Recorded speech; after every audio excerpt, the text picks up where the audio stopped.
State ancora ballando? Vi ho svegliato bene? Sentite che bella musica? Siamo proprio nelle feste natalizie e devo aprire anche con un po' di allegria, con un po' di gioia anche di ballare, perché veramente le notizie non sono di sicuro confortanti, ma noi siamo ottimisti, siamo una famiglia ottimista e ci crediamo molto. Saluto Alain Fragrasso, papà di Jessica e zio di Sara, vittime di incidenti stradali assurdi. Giustizia, buongiorno a lei, grazie di essere qui, veramente grazie. Ecco, io vorrei anche capire cosa sta succedendo, perché non cambia niente, cioè la legge, la sicurezza di essere protetti se ti capita qualcosa, indipendentemente da cosa, non c'è. Siamo soli, abbandonati, spendiamo una montagna di soldi per avere giustizia, non si sa neppure se arriverà. Una burocrazia che fa impallidire. Cosa ci dice a lei e grazie? Sì, purtroppo hai ragione, la giustizia è difficile da ottenerla e speriamo che col tempo qualcosa cambi, speriamo.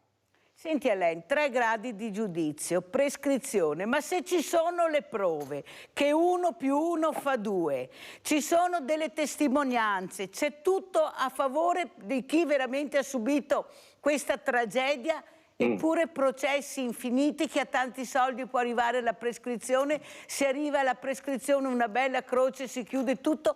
Tu che hai provato sulla tua pelle, stai provando ancora tu e tua moglie, i tuoi parenti, queste famiglie distrutte che non sarà più come prima. Cosa vorresti nel 2024? Cosa diresti al Ministro della Giustizia?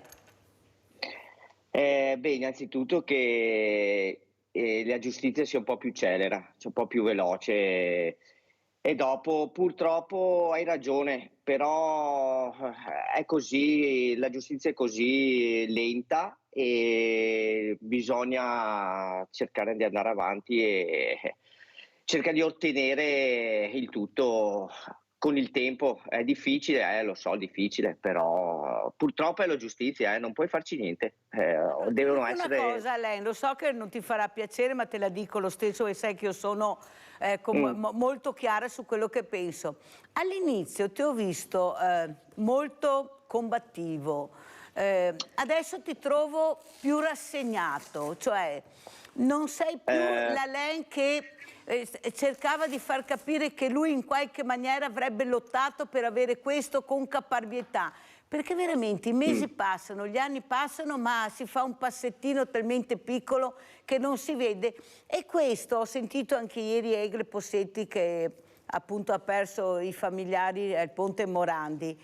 Cioè ci sono dichiarazioni, c'è tutto, ci sono prove, straprove, però in galera non c'è nessuno e lei giustamente diceva mettono in galera quello che ruba una gallina e quello che veramente fa degli atti orribili, al massimo è domiciliario, prende 6-7 anni. Cosa vuoi dire?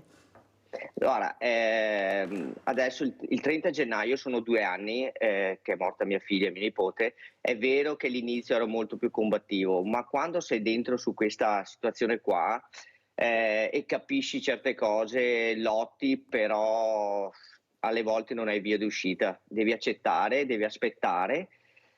E noi adesso il 9 gennaio abbiamo la Corte di Cassazione e vediamo cosa decidono. Speriamo che per metà gennaio almeno vada in galera. In teoria dovrebbe essere così. È difficile, lo so che all'inizio scombatti tutto, però dopo quando sei dentro capisci certe cose, non hai possibilità di fare altro, aspettare. Aspettare. Allora saluto anche Franco Rocchetta, padre della Liga Veneta. Ecco, importante anche far capire l'importanza della nostra storia. Grazie Rocchetta di essere qui. Soprattutto ecco, combattere contro i muri a vento, sai benissimo che non sarai ascoltato. Il potere che è diventato un gigante che non ascolta le necessità del popolo, ma ascolta un business, il dio denaro. Questo sta succedendo. Cosa vuoi dire, Rocchetta? Ma un paese, un Veneto che è tuttora colonia dello Stato italiano, uno Stato italiano che è fallimentare, lo si dimostra senza nominare il Ponte Morandi, esemplare il caso. Un Veneto che non è conosciuto, non è solo la storia di 1000 o di 3000 anni fa, è anche la storia attuale, perché inevitabilmente, senza offendere nessuno, il Ponte Morandi porta alla mente il nome dei Benetton. E molti sono orgogliosi di Benetton perché sarebbero Benetton come famiglia, come clan, poi i Veneti non sono tutti uguali, i Benetton non sono tutti uguali. Però il tipo di potere incarnato, realizzato, portato avanti dal clan dei Benetton è antitetico, è il contrario della civiltà veneta. Si dice ma hanno lavorato, hanno sacrificato, calma, come hanno lavorato, come hanno sacrificato, facendo sacrificare altri? E cosa fanno i Benetton all'altro lato del mondo? In Argentina? Come Veneti abbiamo il dovere di saperlo, così come Veneti abbiamo il dovere di sapere chi sia, chi fosse Bolsonaro. Abbiamo visto dei Veneti infangare la bandiera veneta festeggiando l'elezione di Bolsonaro. E questo si chiama, siamo cittadini della Repubblica Italiana, abbiamo in tasca i documenti della Repubblica Italiana, ma questa Repubblica Italiana di fatto è uno Stato feudale.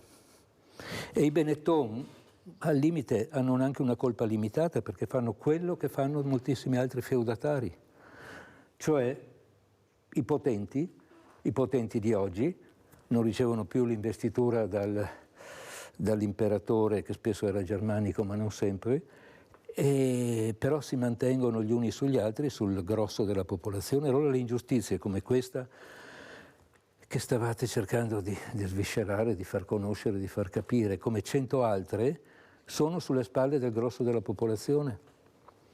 E questo è il contrario della civiltà veneta che esiste ancora ma è sotto attacco da ogni parte. È sotto attacco da destra, è sotto attacco da una sinistra che di sinistra ha soltanto il nome o l'etichetta, come un vino adulterato, e quindi la situazione non è né esaltante né non porta all'ottimismo. Io sono ancora ottimista, certo, ma nei tempi lunghi, non nei tempi brevi.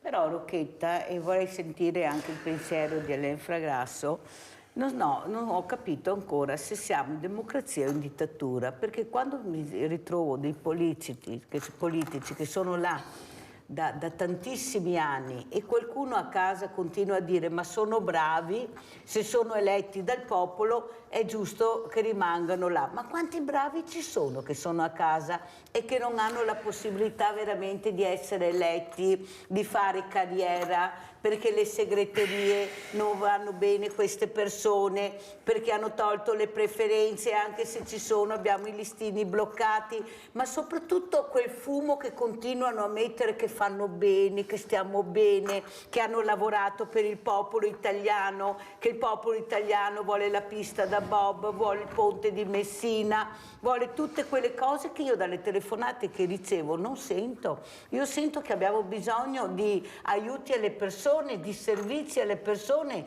su una popolazione che sta invecchiando nell'indifferenza della politica. Basta vedere le pensioni, basta vedere gli stipendi. Ecco, Rocchetta, lei che è stato anche deputato, ma è possibile che non si rendano conto che il popolo è veramente, il governo dovrebbe essere come un buon padre di famiglia, tagliare i rami secchi prima di tutto, cercare di supportare questo meraviglioso paese, non a caso ancora adesso fortunatamente ci chiamano il bel paese perché avevamo di tutto e di più, con gli artigiani, con una creatività, tutto sparito.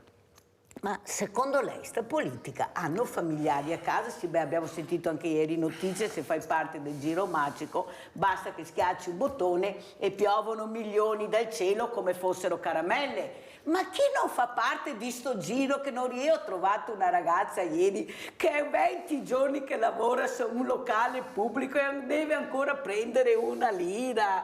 Ma vi rendete conto di quello poi che si sente? Dice, Mirella mi ha fermato per strada e mi devono ancora pagare. Cioè, ma capite che c'è qualcosa che non gira? Prego Rocchetta, poi sentiamo anche a lei.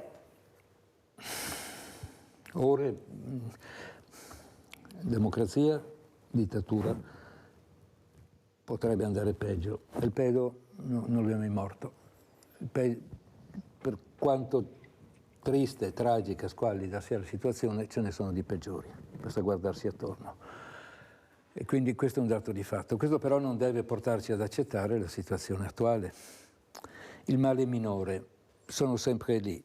Allora, adesso si discute per il Presidente della Regione del Veneto, ma anche per altri Presidenti, della possibilità di arrivare ad un terzo mandato, quindi di restare ancora al potere.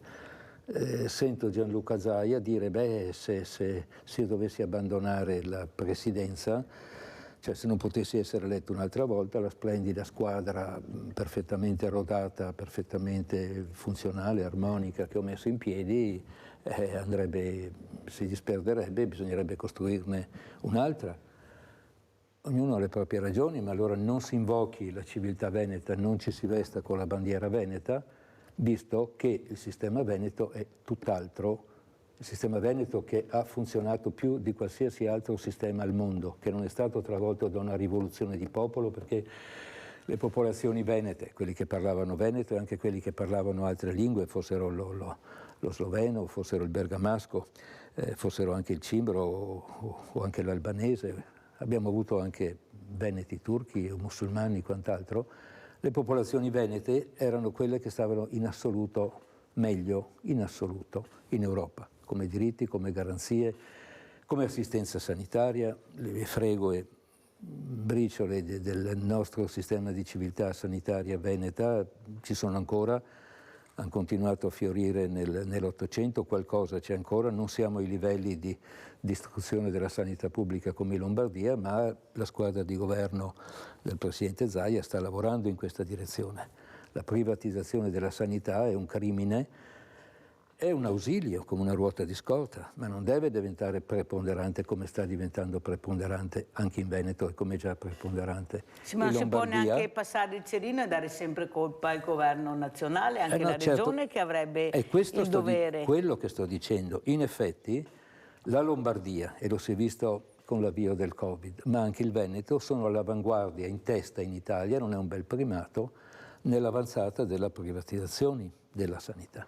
Quindi Roma, lo Stato centrale, lo Stato messo in piedi dai Savoia col Risorgimento, il Risorgimento è la culla, l'incubatrice del fascismo, poi col fascismo, poi dopo il 45, 46, 47 cambiano alcune cose, periodi, momenti interessanti da esaminare, ma forse non abbiamo il tempo adesso. Ripeto, lo Stato centrale, centralizzatore, che è lo stesso messo in piedi, ripeto, e questo va ricordato sempre, dai Savoia e consolidato dal fascismo, ha delle colpe, ma colpe molto grandi le hanno anche alcune regioni, e fra queste regioni il Veneto e la Lombardia. La fermo Rocchetta perché c'è una telefonata, se no cade la linea un pezzo che aspetta. Rinaldo da Venezia, vai Rinaldo. Ciao Mirella. Ciao. E buongiorno ai tuoi ospiti. Innanzitutto vorrei salutare Rocchetta, che mi piace tanto, perché poi che l'ha fatto è Lega Veneta, non Lombarda. Con questo signore che è qua, che sia verità del Veneto. E la Lega adesso non è Veneta, è Lombarda, che va in Lombardia. Gli altri erano serenissima, non erano niente come ora, che è serenissima, comandava quasi tutta Italia, si impresa, che era parole i Veneti. Allora, abbiamo perso il suo discorso, abbiamo da quel signore che ha questo po' di problema, per il processo, per quello che ha subito.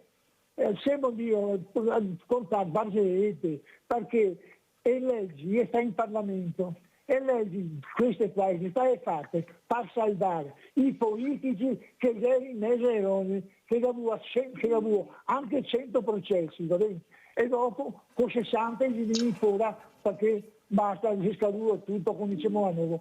Ma di cosa stiamo parlando? Ricordiamo se dobbiamo votare.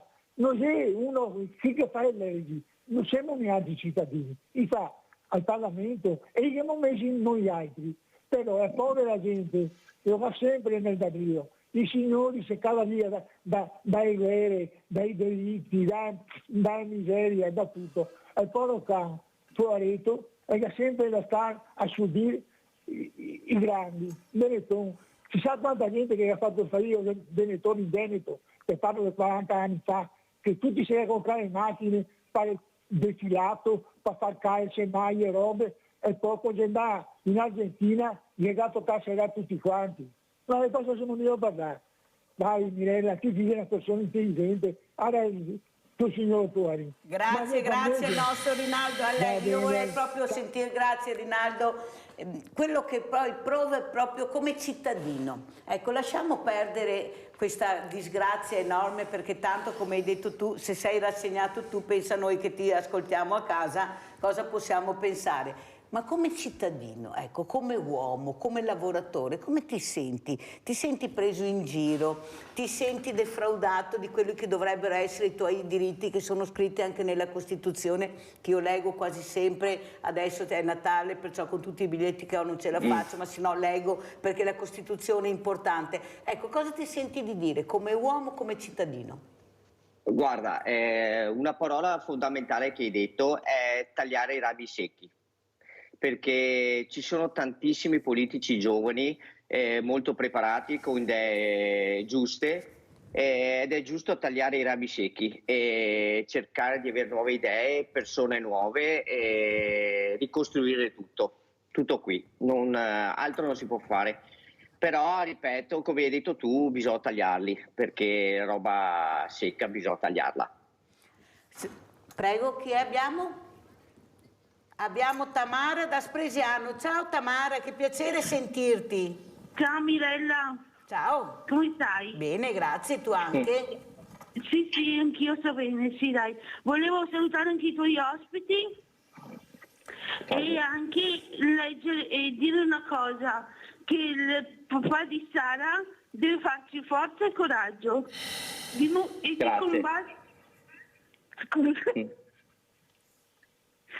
combattere tutto quello che può, che io gli sto vicino col pensiero e con il cuore. Grazie. Grazie Tamara, un grande abbraccio a te e a tutte le mie ragazze che sono sicura sono vicine a Tamara, che ci stanno guardando, persone sensibili che stanno cercando anche loro di trovare la loro strada, seguiti da operatori veramente bravi, qui devo veramente dirlo, e loro sono bravissime. Allora Rocchetta, hai sentito quello che ha detto a lei Fragrasso? Sì, appunto, si diceva il terzo mandato o quarto addirittura per Gianluca Zaia. Beh, la civiltà veneta era la civiltà del ricambio continuo. I massimi magistrati della Repubblica Veneta, l'equivalente dei ministri. Gli uomini più potenti della Repubblica Veneta occupavano una carica per alcuni mesi, per 6 mesi, in via eccezionale per 1 anno. C'era una rotazione continua. E anche se della Repubblica Veneta si dice tutto il male possibile perché non viene difesa da nessuno, nemmeno dalla Regione del Veneto, e qua un inciso. La Liga Veneta ha una propria storia, una gestazione che parte ancora, si potrebbe dire dal 59, comunque dal 60 per mettere una data, quindi una gestazione lunghissima prima di arrivare alle prime elezioni nel 79, prime elezioni europee. Ma dal 1970, grazie a 2 veneti, Mariano Rumor e Eugenio Gatto, del quale mi onoro di essere stato amico, esiste la Regione del Veneto, un Parlamento veneto. Non occorreva tutta la pagliacciata della devolution per arrivare ad avere quello che dà poco più di 20 anni alla Scozia, perché noi l'abbiamo un Parlamento veneto dal 1970. La prima e la seconda, l'avvio della Regione del Veneto. La Regione del Veneto conosceva la storia veneta, conosceva la Repubblica Veneta e quindi dimostrava di esserne continuatrice non solo a parole ma anche con alcuni fatti. Poi tutto questo si è perso, c'è l'ascesa della Liga Veneta, quindi veniamo combattuti in tutti i modi, da destra, da sinistra, con infiltrazioni di ogni tipo, con colpi di Stato, veri colpi di Stato, perché la Liga Veneta era nata come ed era di fatto una struttura della Repubblica Veneta. Veniamo combattuti in tutti i modi e quindi si approfitta di questo non soltanto per praticamente azzerarla, svuotarla, perché dal 94 la Liga Veneta non è più quello che era, resta un'etichetta, una borsa vuota, una bottiglia vuota con una bella etichetta, ma attualmente la Liga Veneta cos'è?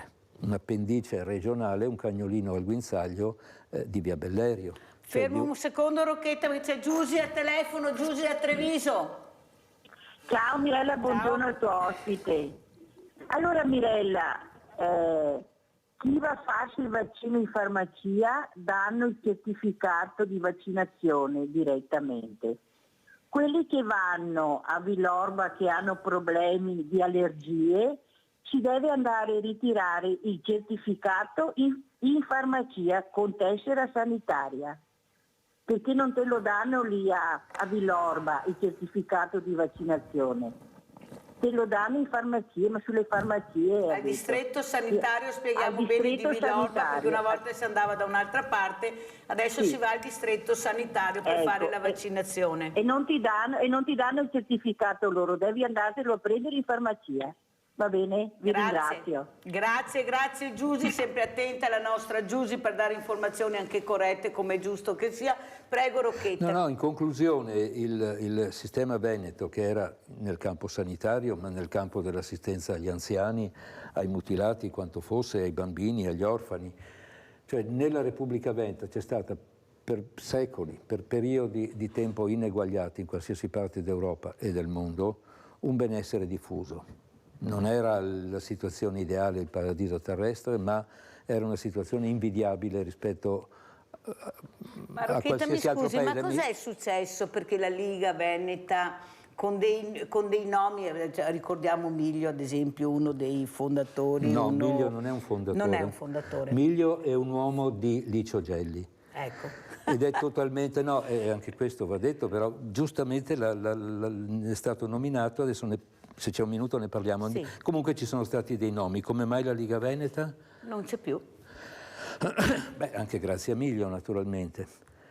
Grazie a Licio Gelli. Massoneria? Beh, certamente. E quindi anche Bossi, che vuol dire massoneria e fascismo assieme. Perché Umberto Bossi, c'è un'intervista mia, credo di quasi 5 anni fa, quanti soldi ho dato a Bossi. Ho aiutato Bossi come ho aiutato un gran numero di persone in Emilia, in Liguria, in giro per l'Italia, perché nascessero dei movimenti come quello della Liga Veneta. Movimenti non possono nascere dall'esterno, però possono essere aiutati quando una parte della popolazione, dei gruppi di popolazione si mettono assieme. Il caso curioso era proprio il caso dello Stato di Milano. cioè la realtà milanese, non lombarda, perché Brescia e Bergamo sono venete a tutti gli effetti, e lo sono non soltanto dal principio del 1400, lo sono da 2000 anni prima di Cristo, perché da 2000 anni prima di Cristo l'Adda è un confine culturale tra noi, non soltanto veneti che parliamo veneto, ma il tipo di civiltà che da migliaia di anni si chiama veneta. Il nome Veneto per un popolo, per una cultura, per una civiltà, è uno dei più antichi al mondo, perché non si può parlare di cinesi o di civiltà cinese tanto più in là di 2000 anni fa. Lo stesso vale per i tedeschi, lo stesso vale per i russi. Quindi siamo una delle realtà con maggior storia, ma non è solo la storia, è anche la coerenza continua fino a fine Settecento, poi di nuovo nell'Ottocento, poi il Novecento travagliato, e in risposta a questo nasce la Liga Veneta, e va anche detto che la Liga Veneta si chiama così anche in onore delle leghe venete di fine Ottocento e di primo Novecento, leghe bianche e leghe rosse, Iges Biache e Iges Guarde, cioè c'erano leghe bianche nel senso di cattoliche, rosse nel senso di socialiste, che sono quelle che all'avvio della Prima Guerra Mondiale tentano di far riemergere la Repubblica Veneta e quindi di contrastare la guerra voluta dai piemontesi, cioè dai Savoia, che erano a Roma ma erano pur sempre Savoia, voluta dagli Agnelli e voluta da quello che si chiama Stato di Milano.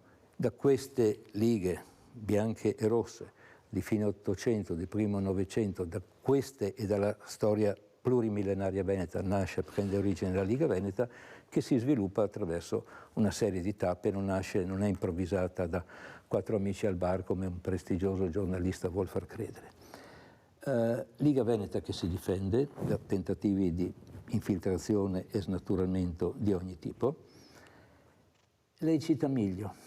Se qualcuno si prende la briga di leggere le opere di Miglio, fino alla fine dell'estate del 1990, Miglio non nomina mai il federalismo. Miglio non è federalista, Miglio è centralista. Si ispira a Carl Schmitt, che è un pensatore, un politico tedesco, ma lo stato ideale di Miglio non è federale, è centrale, con capitale Milano. Nel 1990 era già nata la Lega Nord, non come emanazione della Lega Lombarda, ma come un momento di collaborazione federale, confederale fra tanti popoli. Nel 1990, poiché la Lega Nord, con la Liga Veneta, che era pur sempre non solo quella originaria, ma vorrei dire il motore del leghismo, uno dice ma Milano, ma Bossi, ma Via Bellerio.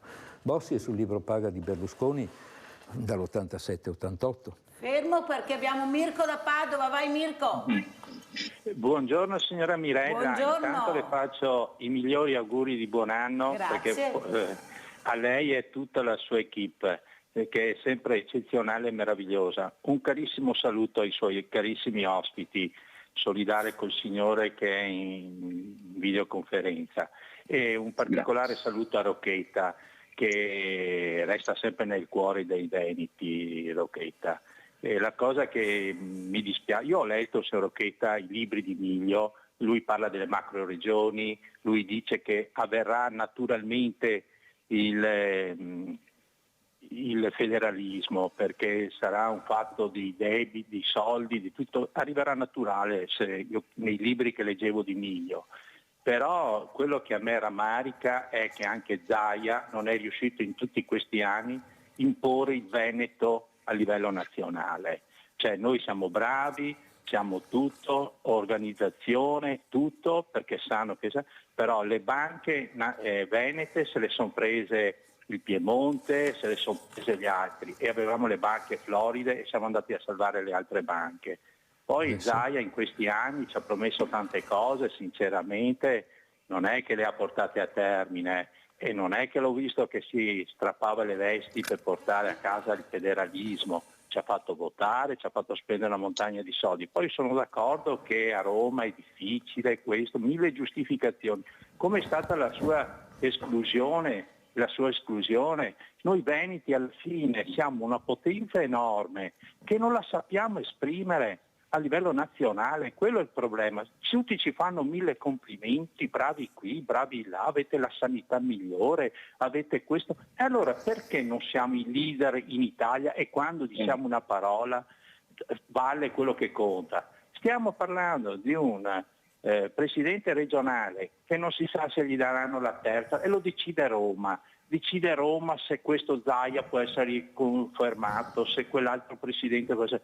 Ma l'autonomia veneta, i veneti, praticamente questa regione meravigliosa, potente, tutto quanto, alla fine siamo trattati come forse peggio di quelle del sud, cioè come collocazione reale, 1000 complimenti e niente, fagli i complimenti e poi facciamo quello che vogliamo. Ecco, la delusione di noi veneti è questa, che alla fine non contiamo mai niente, cioè arriviamo fino a lì, tutti 1000 complimenti e poi alla fine restiamo sempre lì.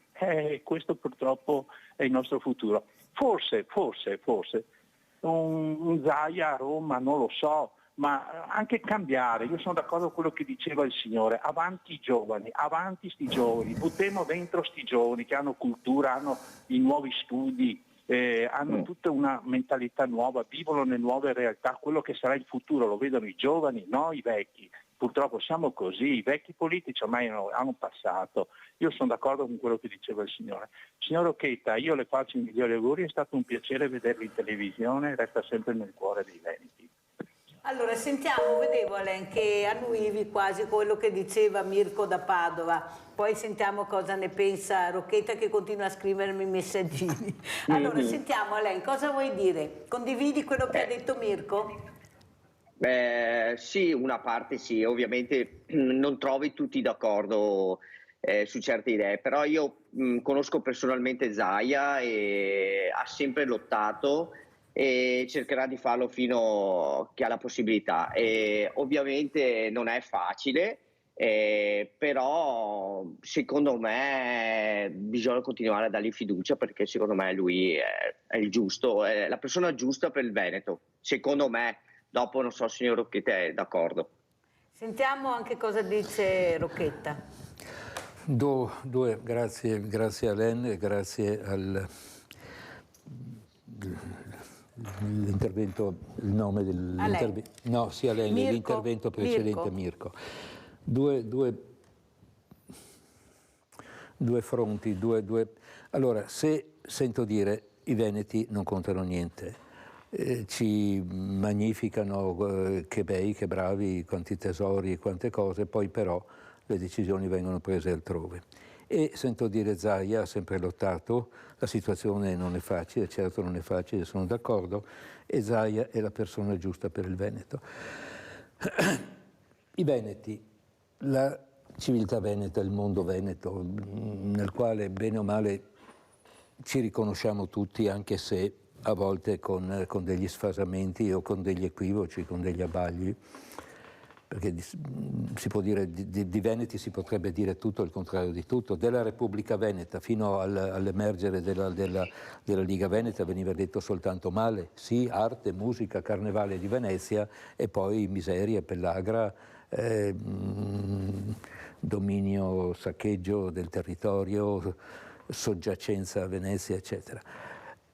Il mondo veneto, la civiltà veneta vanno capiti e quindi ci si può anche non mettere il cuore in pace, ma almeno avere i piedi per terra, parlando dell'autonomia, dell'autogoverno, dei diritti e quant'altro, arrivando a capire che la realtà veneta è come la realtà cinese, come la realtà persiana, l'Iran di cui si parla adesso, entrerà in guerra con Israele e quant'altro, cioè il Veneto. I veneti sono come i cinesi, come i persiani, come altre entità, altre realtà che non nascono così all'improvviso perché c'è un re, perché c'è una battaglia, ma sono civiltà con migliaia di anni di storia e quindi con un respiro profondo, con dei diritti inalienabili, ma perché questi diritti vengano riconosciuti, perché tornino a fiorire, occorrono sacrifici immensi. Allora, perdiamo la pienezza del nostro governo, la pienezza dell'essere padroni a casa nostra, Naturalmente tutte le parole poi possono essere il buon padre di famiglia, uno può dire ma allora questo è paternalismo, addirittura questo è patriarcato, eccetera, o Paroni, questo cosa vuol dire schiacciare gli operai? No, padroni a casa nostra vuol dire sono un valore assoluto, eterno, che è quello dell'autogoverno e del gestire la giustizia, andare in pubblicità. Gestire la giustizia in base ai nostri valori. Pubblicità.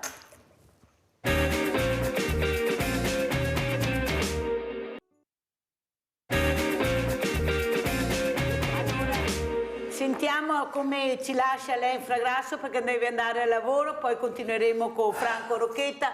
Allora, lei ha sentito la storia di come ce l'ha raccontata Franco Rocchetta, che avete sentito e ha sentito, è molto apprezzata anche dai telespettatori, questo uomo che ha cercato anche di far capire l'importanza di una certa politica veneta, ma alla fine ha vinto qualcos'altro, è inutile che ce la giriamo, sarà bravi come che te dici te, ma qualcosa di più potrebbe aver fatto sicuramente anche per noi altri. Prego Alain. Comunque coraggio, sempre duri i banchi.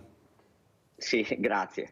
Niente, io innanzitutto ti ringrazio per l'invito e dopo, niente, per ritornare al discorso iniziale, è vero che sono molto meno combattivo, è vero, però in questo anno abbiamo organizzato qualche manifestazione, qualche evento per ricordare le due ragazze e adesso anche nel 2024 ci saranno degli eventi per ricordarle, perché se da una parte ho le mani legate, dall'altra parte bisogna ricordare queste due ragazze che devo tenerle sempre vive con noi. Ci mancherebbe. E il 13 gennaio, se posso, scusami, a Marino di Piave abbiamo organizzato il secondo memorial dedicato a Jessica Sara, sempre con noi. Quindi se qualcuno passa là per Marino può venire a vedere il torneo di calcetto, calcio 5, dedicato a queste due ragazze qua. Bravo, e anche il 30 gennaio ci sarà un evento. Grazie a lei veramente per quello che fai, ecco, e per questo supporto anche del mondo del volontariato che cerca di dare anche dove la politica non arriva. Grazie a lei, buona giornata, saluta tanto tua moglie, un abbraccio grande a tutti voi. Grazie. Abbiamo Luciano da Desenzano, andiamo a Brescia, vai Luciano. Mirella, buongiorno. Buongiorno. Buongiorno anche al signore lì, mi dispiace quanti giovani morti. Sì. Quanti giovani. Niente, purtroppo parliamo con signor Rocchetta un minuto. Io come votante della Lega nel 94, signor Rocchetta, ne dico che Bossi ha fatto uno sbaglio terribile che cambiava l'Italia, se non dopo 7 mesi fare crisi di governo. Ascolta D'Alema e Scalfaro, Presidente della Repubblica, Berlusconi è un fascista e dopo 7 mesi fa la crisi. Cambiava l'Italia, Mirella, ti dico io. Berlusconi è stato un grande imprenditore, è stato un grandissimo, è inutile che dicono fascista o non fascista, ha fatto i suoi sbagli, ha fatto le sue vigliaccate un po' stupidate, ma è stato un grandissimo, ha avuto contro Polini, Casini, Fini, i sindacati, i girotondi finì subito, abortì andare subito. avanti 5 anni col governo, cambiava l'Italia, cambiava, e dopo qualche anno è ritornato insieme, ma lì è stato lo sbaglio terribile secondo me. E 30 anni, difatti Mirella, 30 anni che gli stipendi italiani non aumentano, poi c'è stato anche il cambio dalla lira all'euro sbagliato. L'Italia in questi 30 anni è andata indietro. Io ho cominciato a lavorare a 10 anni, ma sono scappato dal padre a 24 e prendevo 3-4 mila euro, 5 mila euro al mese, ma facevo anche 250 ore. L'Italia negli ultimi 30 anni è andata indietro in tutti i campi. Scusami, vi saluto, auguri Grazie. di buon 2024. Grazie caro Luciano Desenzano. Allora andiamo a vedere questo servizio Salvini-Tosi, poi sentiamo il commento di Rocchetta anche in merito a quello che ha detto Luciano.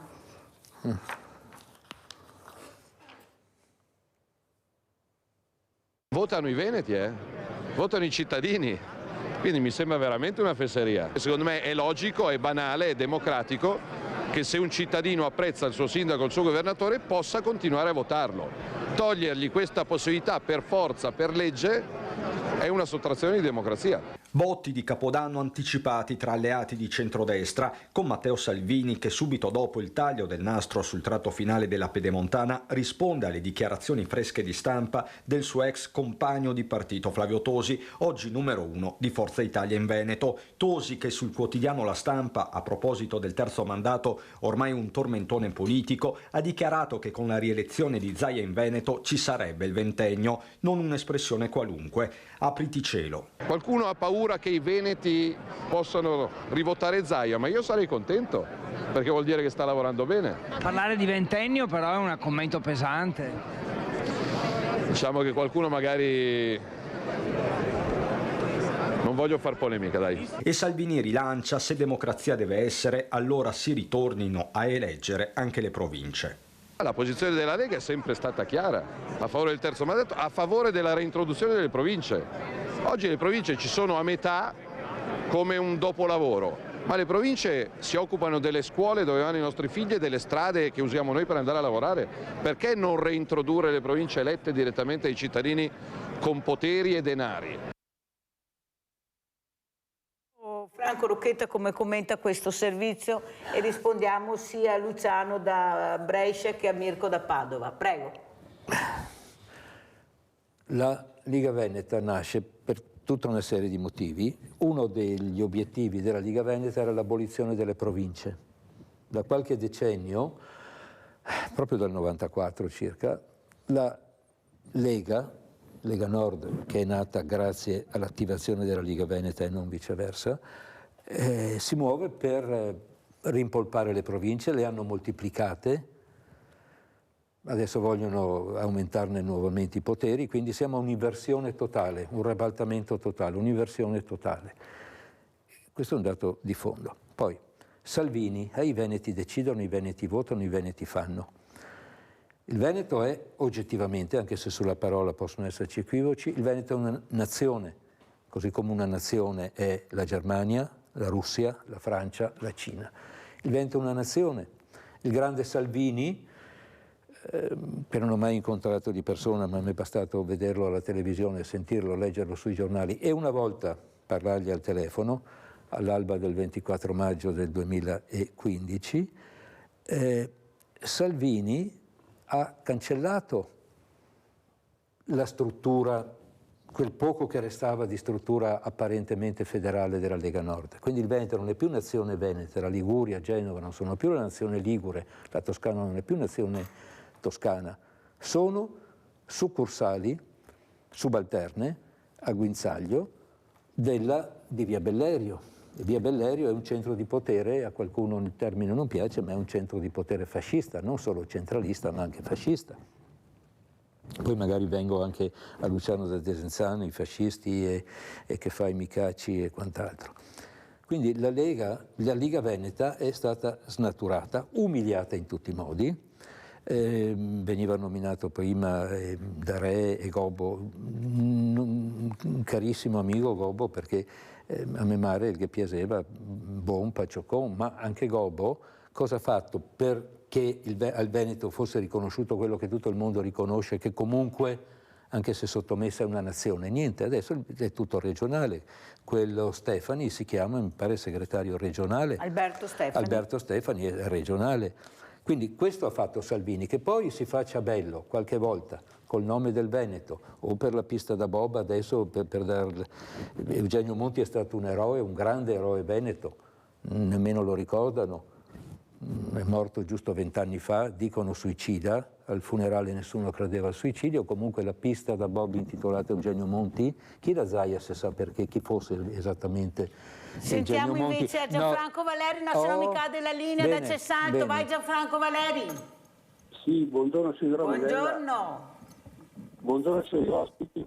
Ecco, signor Occhetta, io volevo chiedere solo una cosa, non dia colpa a destra o a sinistra, le colpe le ha lei e sua moglie, che è stato eletto onorevole, siete stati onorevoli, siete stati là, è inutile ancora a Via Bellerio, siete stati risucchiati da Via Bellerio, vuol dire che Via Bellerio è stato più intelligente di voi, e questo ha fatto la figlia la Liga Veneta.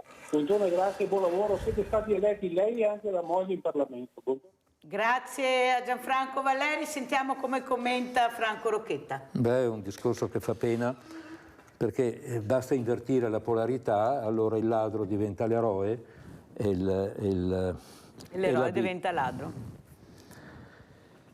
Potrebbe vergognarsi il signore, Valerio si chiama, sì, di parlare senza sapere cosa sia Via Bellerio, quanto l'abbiamo combattuta Via Bellerio, come il suo eroe Umberto Bossi, quando a suo dispetto nel 91, quando c'era ancora un po' di democrazia nella Lega, sono stato eletto presidente federale, ha tentato di farmi cadere dal palco il grande Bossi, perché non accettava questo.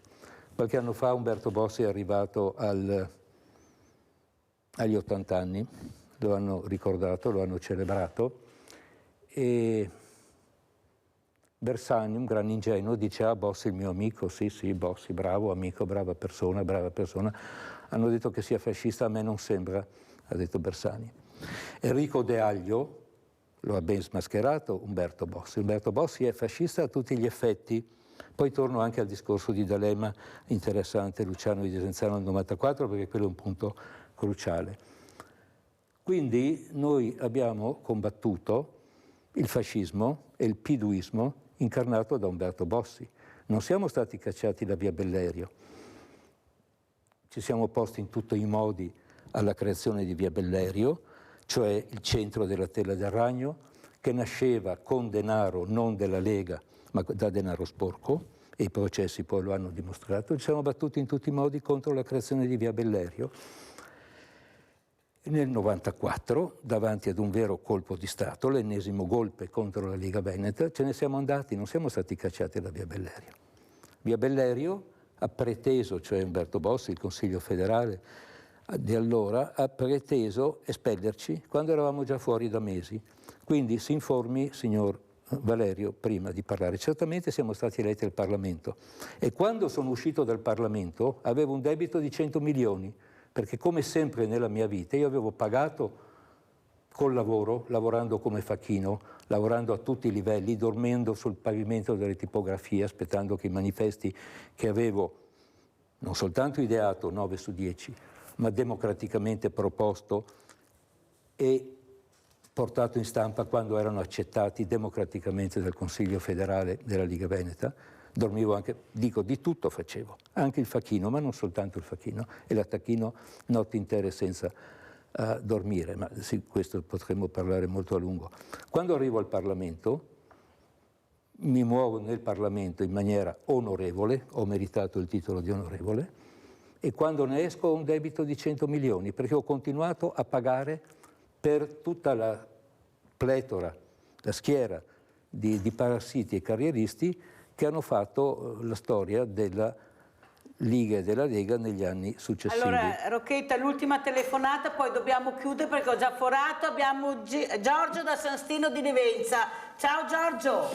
Buongiorno Mirella, buongiorno al signor Franco. Brevissimamente, purtroppo il Veneto e i suoi rappresentanti politici non riescono a fondare un partito regionale che abbia una credibilità, notevolezza prima di tutto agli occhi dei veneti. Purtroppo oggi i veneti sono un po' meno veneti rispetto a qualche decennio fa, basta vedere le giovani generazioni che saranno brave, avranno alte qualità, ma in quanto al senso di appartenenza, di identità, attaccamento alle tradizioni siamo all'anno zero. Purtroppo con la salita al potere del salviniano Stefani, purtroppo la Liga Veneta, non so, è stata commissariata, ma forse è stata annichilita, annullata. Parlo da fuori, di primo acchito, così un po' da simpatizzante, però non so, non vedo luce, non vedo futuro in fondo al tunnel. Poi avevamo Zaia, ce l'abbiamo ancora, che è il nostro cavallo migliore, ma che purtroppo ricusa di prendersi le responsabilità, ricusa di mettersi in gioco, ricusa di mettersi in concorrenza con Salvini. Che è un pessimo, come si dice, sono bravissimi a arrivare al potere personaggi come Salvini, ma sono dei pessimi governanti, non è una bella persona. E mentre Zaia secondo me è una persona molto seria, di valore, moralmente strutturata e anche molto capace, l'ho dimostrato sul campo. Cosa devo dire? Io spero intanto che l'autonomia possa arrivare, visto che stiamo lottando, insomma, parrebbe che fossimo prossimi all'approdo, però non abbiamo ancora nulla in mano e secondo me questa avversione verso il terzo mandato è proprio per eliminare Zaia, che sul fronte autonomia è il cavallo di punta di questo tema. Quindi a pensar male si fa peccato, ma molte volte ci si indovina. Purtroppo comanda la Meloni, la romana centralista Meloni, quindi Tajani che è un altro romano, quindi figurarsi. Stiamo a vedere, io cerco di essere ottimista, intanto il contatore dei giorni continua a salire. Purtroppo la Liga Veneta è quella che è, i Veneti hanno una grande colpa perché giustamente si sono stancati, perché affidare la battaglia autonomista a Salvini che non è autonomista è puntare sul cavallo peggiore, però purtroppo non riusciamo ad avere dei rappresentanti del territorio che abbiano quell'autorevolezza, quello spessore che riescono a farsi capire. Ma fortuna che Risechis bravi, manco mai. Grazie Giorgio, ciao. Grazie Giorgio da San Stino. Allora ormai siamo in chiusura, Rocchetta come conclude e come ci saluta? Va bene, il discorso del 94 di Luciano, un'altra volta se avrò l'occasione e l'onore di essere qua, sì, un punto cruciale, però anche qua bisogna far chiarezza. Giorgio dice delle grandi verità. Potrei dire quel che penso, come ho conosciuto Zaia, cosa penso di Zaia e Sappada, la farsa delle Olimpiadi di Cortina sottomessa a Milano, non ce n'era bisogno. Comunque è anche vero, il pedo non si è mai morto, dopo di Zaia può venirne uno o una di peggiore. Quindi è una situazione non esaltante. L'autonomia può ancora arrivare in qualche modo, Calderoli è più intelligente di altri, qualcosa può arrivare. Non voglio deprimere, togliere l'ottimismo, ma visto che Erdogan accusa Netanyahu di muoversi come Hitler e Netanyahu rinfaccia ai turchi la repressione dei curdi. Più di mezzo secolo fa, nel 69, ho girato tutto il Kurdistan, ho voluto andarci, in qualche modo ci sono riuscito, Siria, Iraq, Persia e Turchia. I curdi avranno l'autonomia, avranno l'indipendenza, e l'indipendenza cosa sarà? Un'indipendenza fittizia come quella della Lituania? E di indipendenza veneta cosa ne pensa questo partito del che partito cercava... Indipendenza Veneta? Ho qualche amico lì, ma non credo possa essere né il motore né il lievito oggi come oggi. Dovrei spiegarlo naturalmente, che non sembri, io sono al di fuori e quindi che non sembri o la volpe a uva, la volpe all'uva oppure la vedremo prossimamente in politica, Rocchetta? No, se politica è parlare e ragionare con la propria testa e ricordare Eugenio Monti che per me è stato un fratello e ricordare tante altre cose, me pare schiavo, sono figlio di uno schiavo, mio padre era uno schiavo di Hitler, ricordare, parlare, dare testimonianza, suggerire una serie visto che ho nominato Stefani, questa grande scuola, sarà una scuola ispirata magari alla Bocconi, alla scuola di Monti, alla scuola di Draghi, alla scuola di Giorgetti, questo non lo so, la civiltà veneta è qualcos'altro.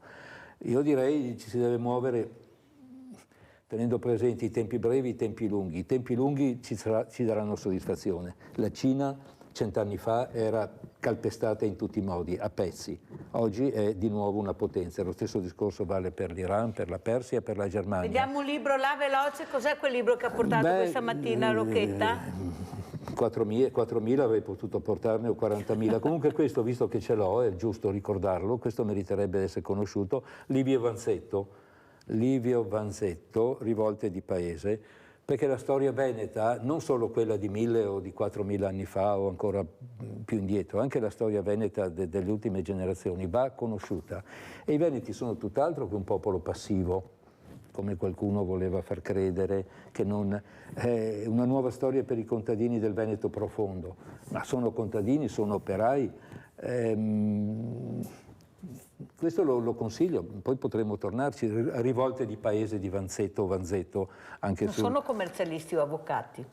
Ma possono essere anche avvocati, possono essere anche commercialisti e avvocati, ne conosco di onesti, ne conosco di disonesti, e come tutto, bianchi. No, perché è più facile arrivare in Parlamento da avvocato e da commercialista che non da contadino. No, le masse di manovra sono fatte da un commercialista onesto che non, con la schiena diritta, o un avvocato onesto, ne ho conosciuti, ce ne sono, non so se siano la maggioranza o la minoranza.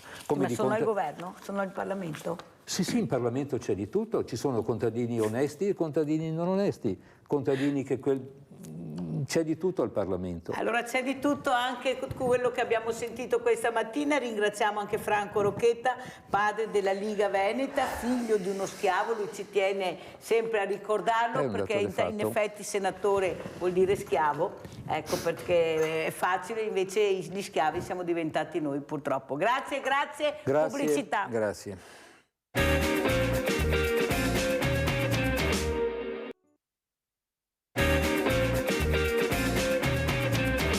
Saluto altri graditissimi ospiti che abbiamo in presenza questa mattina, saluto questa donna, questa signora in altre vesti questa mattina, veramente grazie a Sara Simeonato, referente Plastic Free di Treviso, grazie Sara di essere qui.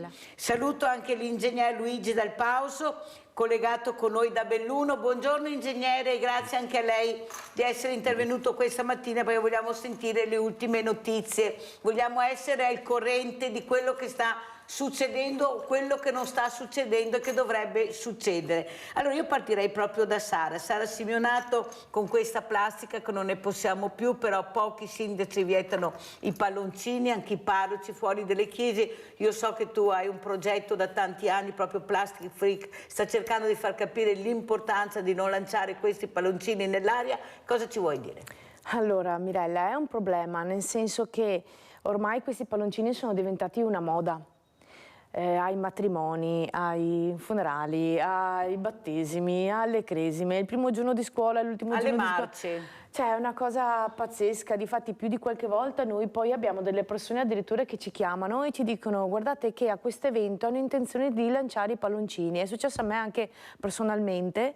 Mi hanno chiamata e mi hanno detto guardate che vogliono lanciare i palloncini, io ho chiamato questa associazione che doveva fare questa marcia e ha detto scusate ho avuto una persona che mi ha chiamata e mi ha detto che per la marcia avete intenzione di lanciare dei palloncini e io faccio non so se sia vero però volevo capire e fa sì abbiamo intenzione di lanciare, io faccio mi scusi ma mi può dire quanti palloncini avete comprato? 800.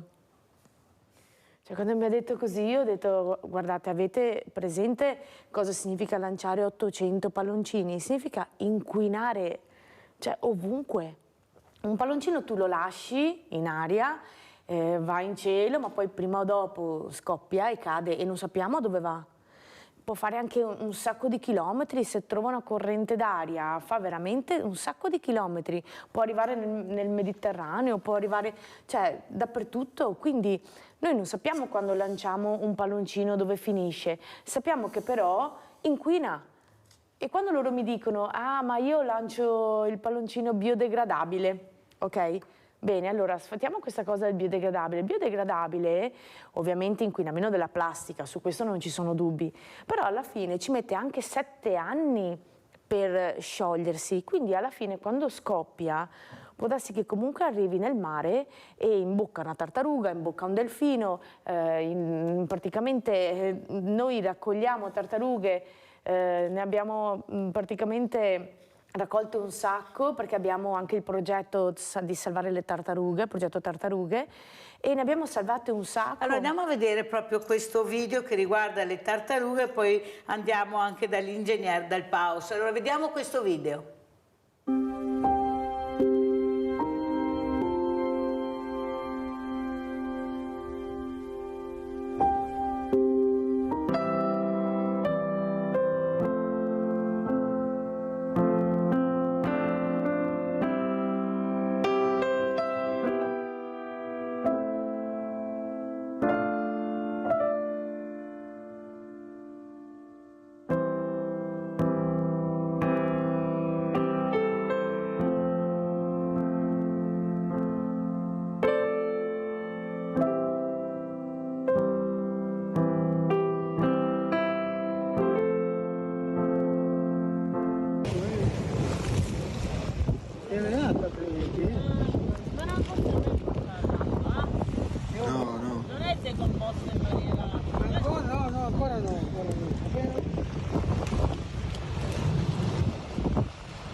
Giustamente, sto attento, non so cosa ha in testa.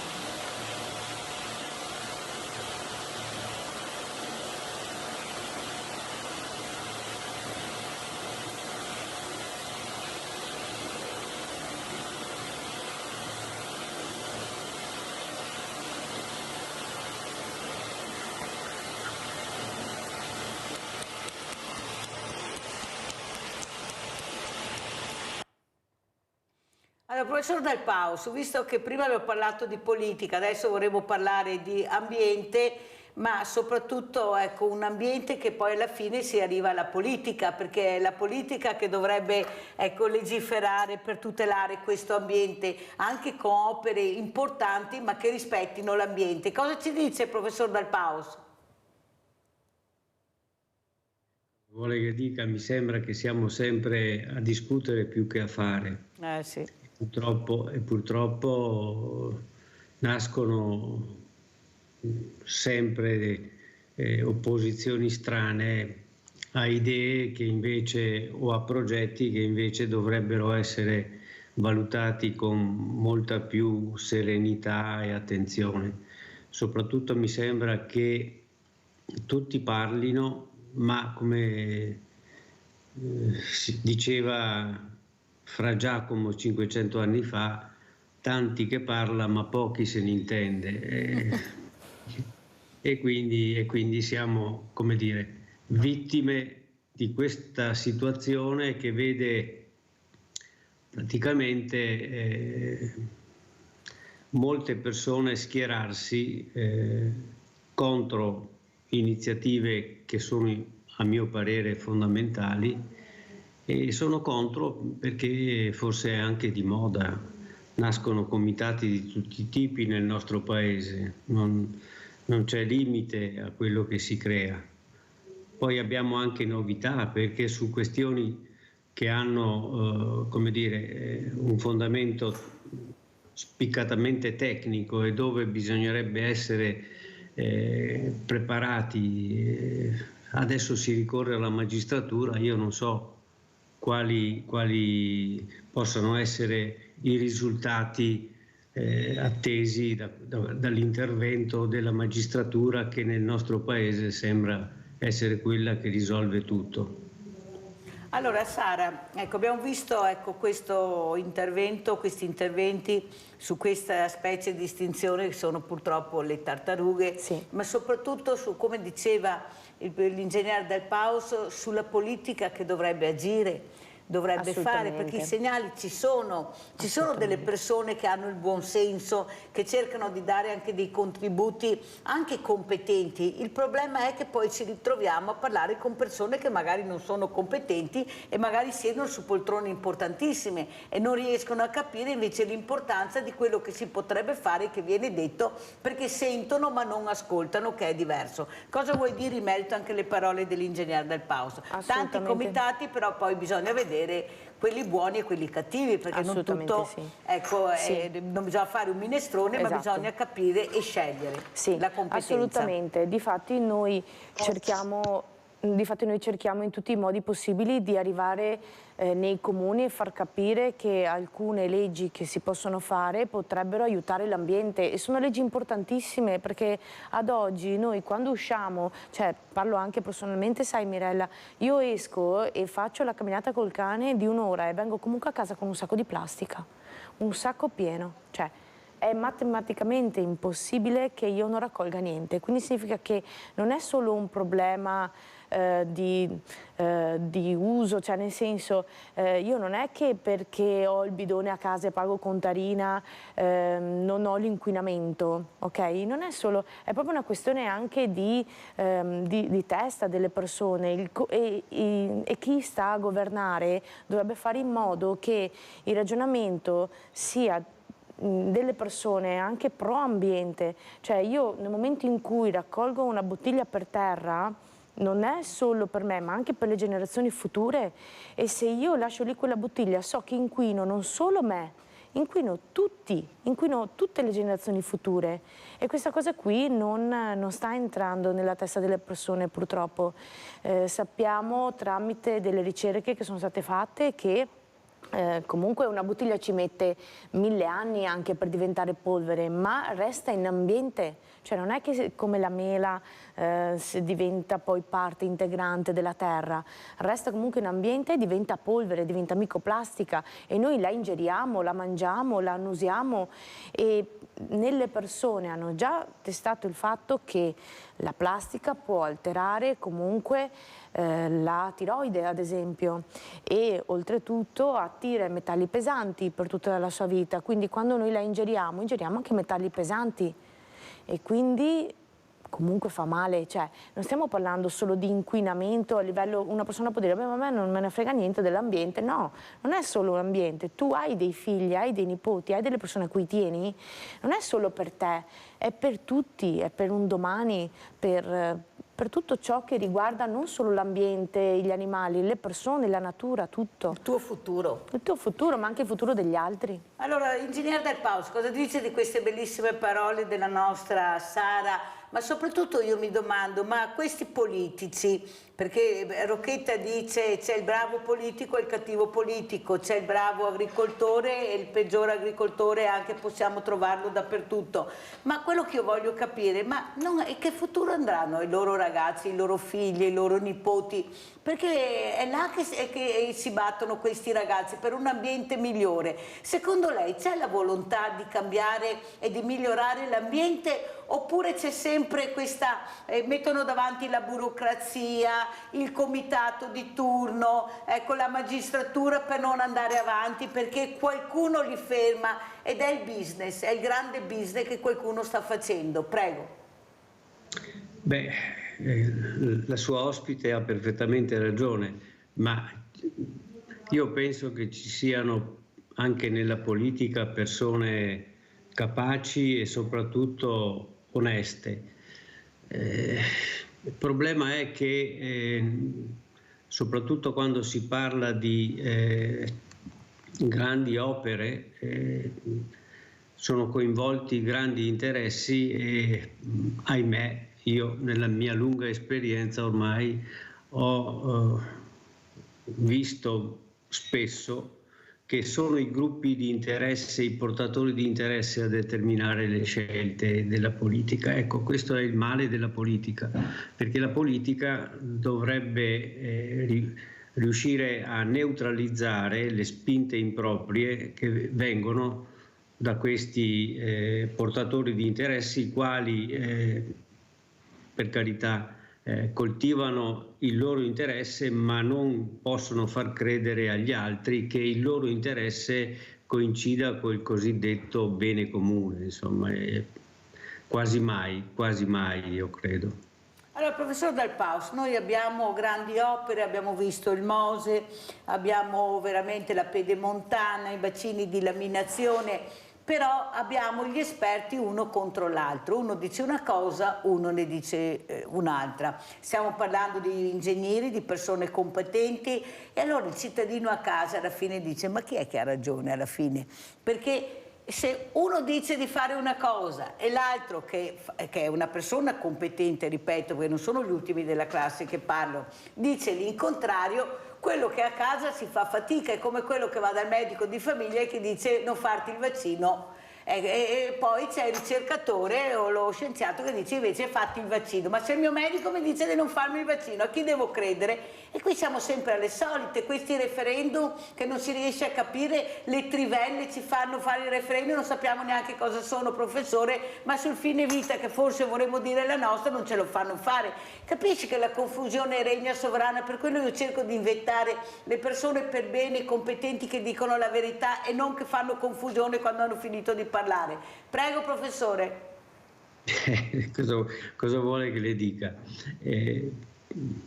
Io ai miei studenti dicevo, quando insegnavo, ricordatevi che voi uscirete da qua ingegneri, ma se poi vi comportate come la maggior parte degli ingegneri che sono nel mondo, nel giro di 5 anni voi avrete perso tutto e il vostro titolo da ingegnere non ha nessun valore. Questo per dire che non basta un titolo per poi attaccarci addosso competenza ed esperienza. non è un problema individuare chi è competente e chi non è competente, è che il più delle volte manca la volontà di operare in questa direzione, perché anche con riferimento ai tecnici molto spesso questi sono scelti in quanto vicini a quel politico piuttosto che a quell'altro, e questo è un male.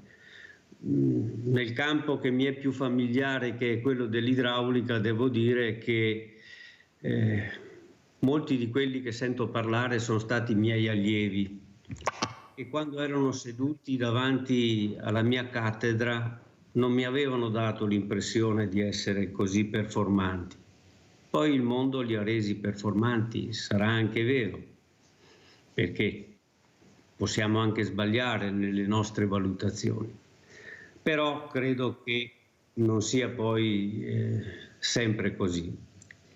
E spesso penso che quando si parla di questioni tecniche e ci sono opinioni diverse, bisognerebbe che ci fosse davvero un confronto in campo tecnico, non a chiacchiere, non a parole.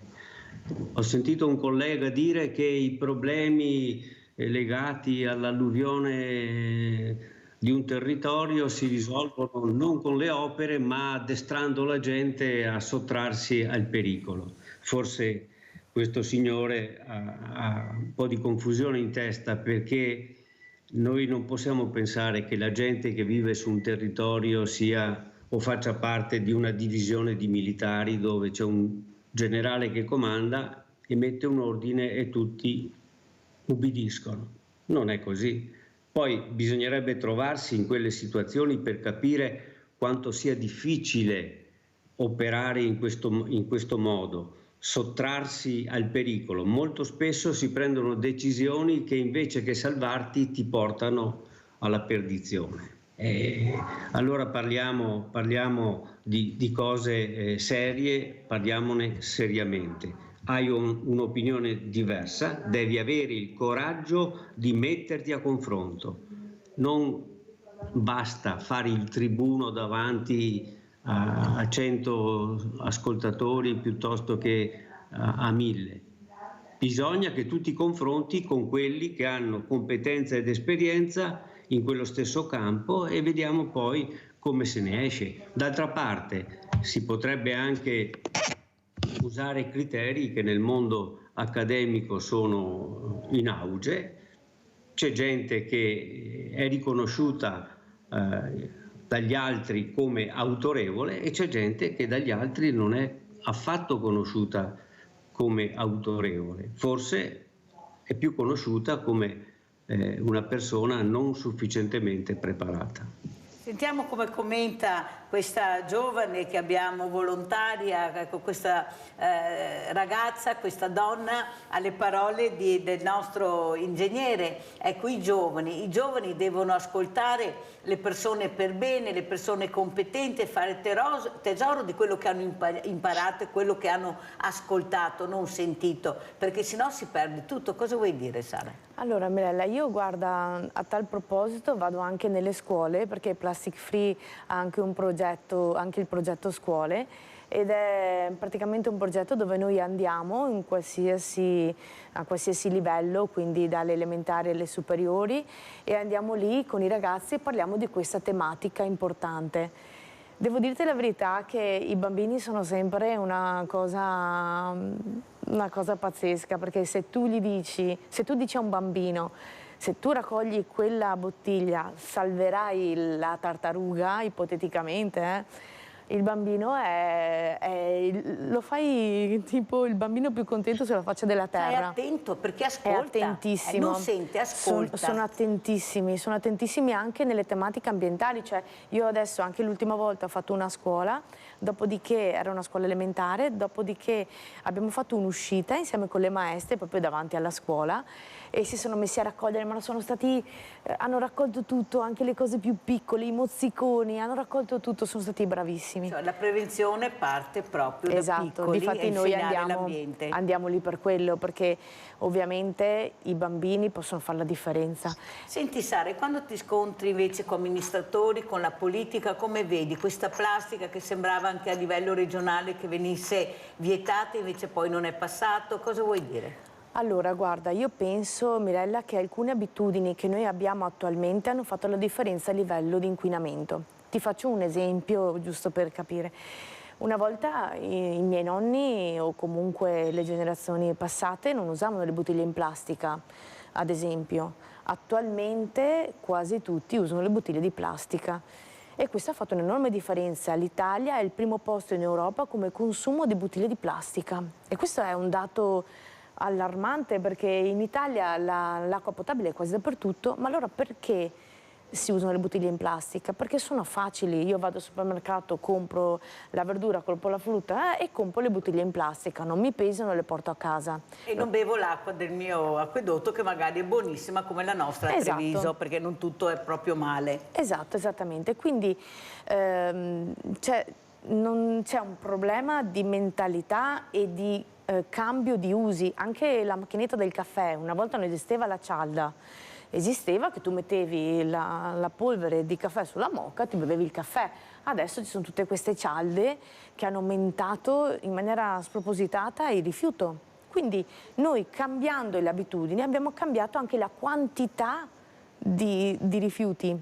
E ti sto dicendo due cose banalissime, però in generale questa cosa è aumentata tanto appunto per le nostre abitudini, e sostanzialmente il governo dovrebbe prendere in mano la situazione e dire: ok, io ti do la possibilità di avere l'acqua potabile, perché mi consumi l'acqua della bottiglia? L'acqua della bottiglia dovrebbe essere quell'acqua che tu usi nel momento in cui, che ne so, sei a 3000 metri, hai finito l'acqua, diciamo. Bravissima, e che quindi ti do la possibilità di bere, altrimenti muori.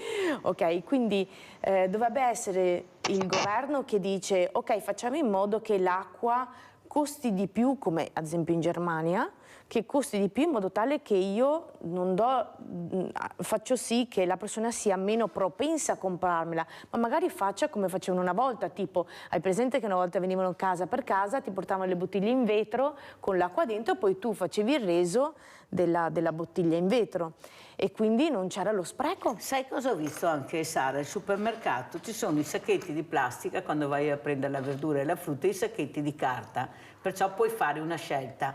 Però io vedo che prendono i sacchetti di plastica, perciò 5 o 6 tipi tra verdura e frutta, 5 o 6 sacchetti di plastica per ogni persona. Ecco, tu hai spiegato anche se sono biodegradabili, però prima che si degradino completamente ci vogliono tanti anni. Allora, che messaggi sono secondo te? E poi ti dirò di più, scusami, che mi mettono il sacchetto biodegradabile per la verdura e la frutta e poi mi danno il guanto in plastica. E quando io vado fuori da un supermercato, fateci caso tutti quanti, attorno ci sono sempre guanti. Nei campi vicini ai supermercati ci sono sempre i guanti, perché le persone adesso, soprattutto col Covid, magari il guanto lo tengono e poi continuano a fare la spesa, arrivano alla cassa, hanno il guanto, magari lo buttano, che ne so, sul cestino fuori, appena fuori del supermercato, ma con un po' di vento magari il guanto vola via. E allora, guarda, io ti dico, ho notato che alcuni supermercati, soprattutto quelli un po' più propensi al bio, hanno cominciato ad avere anche il guanto in biodegradabile. Finalmente. Ma dovrebbe essere anche questa una cosa che il governo dice: no, vedo la situazione, vedo che ci sono guanti dappertutto in plastica, ho fatto questa cosa per i sacchetti, perché i sacchetti, non so se ti ricordi, una volta i sacchetti di plastica ormai erano dappertutto, faccio la stessa cosa per i guanti, invece ancora niente. Siamo un po' indietro con queste cose, Mirella. Fatica a capire, No, ma venite, che questa trasmissione a mio avviso serve molto, bisogna parlarne, perché più stiamo zitti peggio è così, meno vuoi combattere, questo meno vuoi combattere, come che siamo ridotti. Adesso invece andiamo a Padova, andiamo a vedere questo servizio sulla siccità, era l'11 novembre del 2022, poi sentiamo come lo commenta il professor l'ingegnere Del Paus. Una siccità così difficile da affrontare, come poche quella che abbiamo vissuto nella scorsa estate e fine estate. Oltre all'assenza di precipitazioni, a cosa imputarla? Io penso che oltre a questa questione climatica, chiamiamola così, c'è anche una questione di modalità di gestione delle acque che si usano in agricoltura. Non possono essere validi oggi i criteri e le strutture del bisnonno o del nonno. Bisogna pensare a tecniche attuali più efficaci e più efficienti. Il professor Dal Paos, tra i massimi esperti di idraulica e idrodinamica, trova che la recente opera idraulica costruita in città, l'Invaso di Brusegana, sia una piccola opera rispetto alle grandi esigenze di sicurezza idraulica. Mi sembra, almeno dalle notizie che io ho potuto avere, che si tratti di un invaso relativamente modesto. Certo, fa bene, ma direi che Padova avrebbe bisogno di ben altre cose. Bisognava avere più coraggio?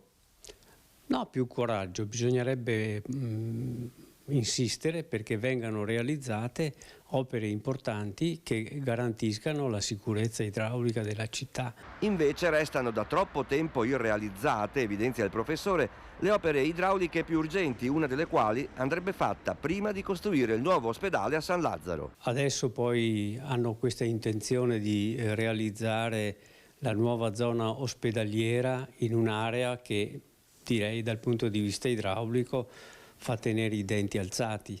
Bisognerebbe forse prima sistemare dal punto di vista idraulico il problema che grava su quest'area, e non solo su quest'area ma anche su tutta la zona industriale, e poi procedere.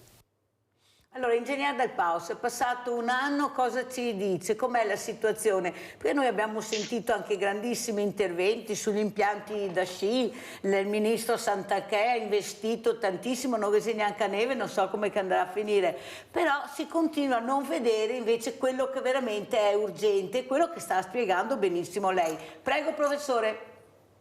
Cosa vuole che le dica? Siamo in preda alle valutazioni più incredibili e soprattutto prive di fondamento tecnico, perché nel 2022 eravamo in preda alla siccità e l'anno dopo è arrivata l'alluvione in Emilia-Romagna e poi pioveva e ha continuato a piovere a lungo e questi signori che dietro a questa dichiarazione di siccità da affrontare assolutamente con opere, con interventi, questi signori poi sono stati spiazzati.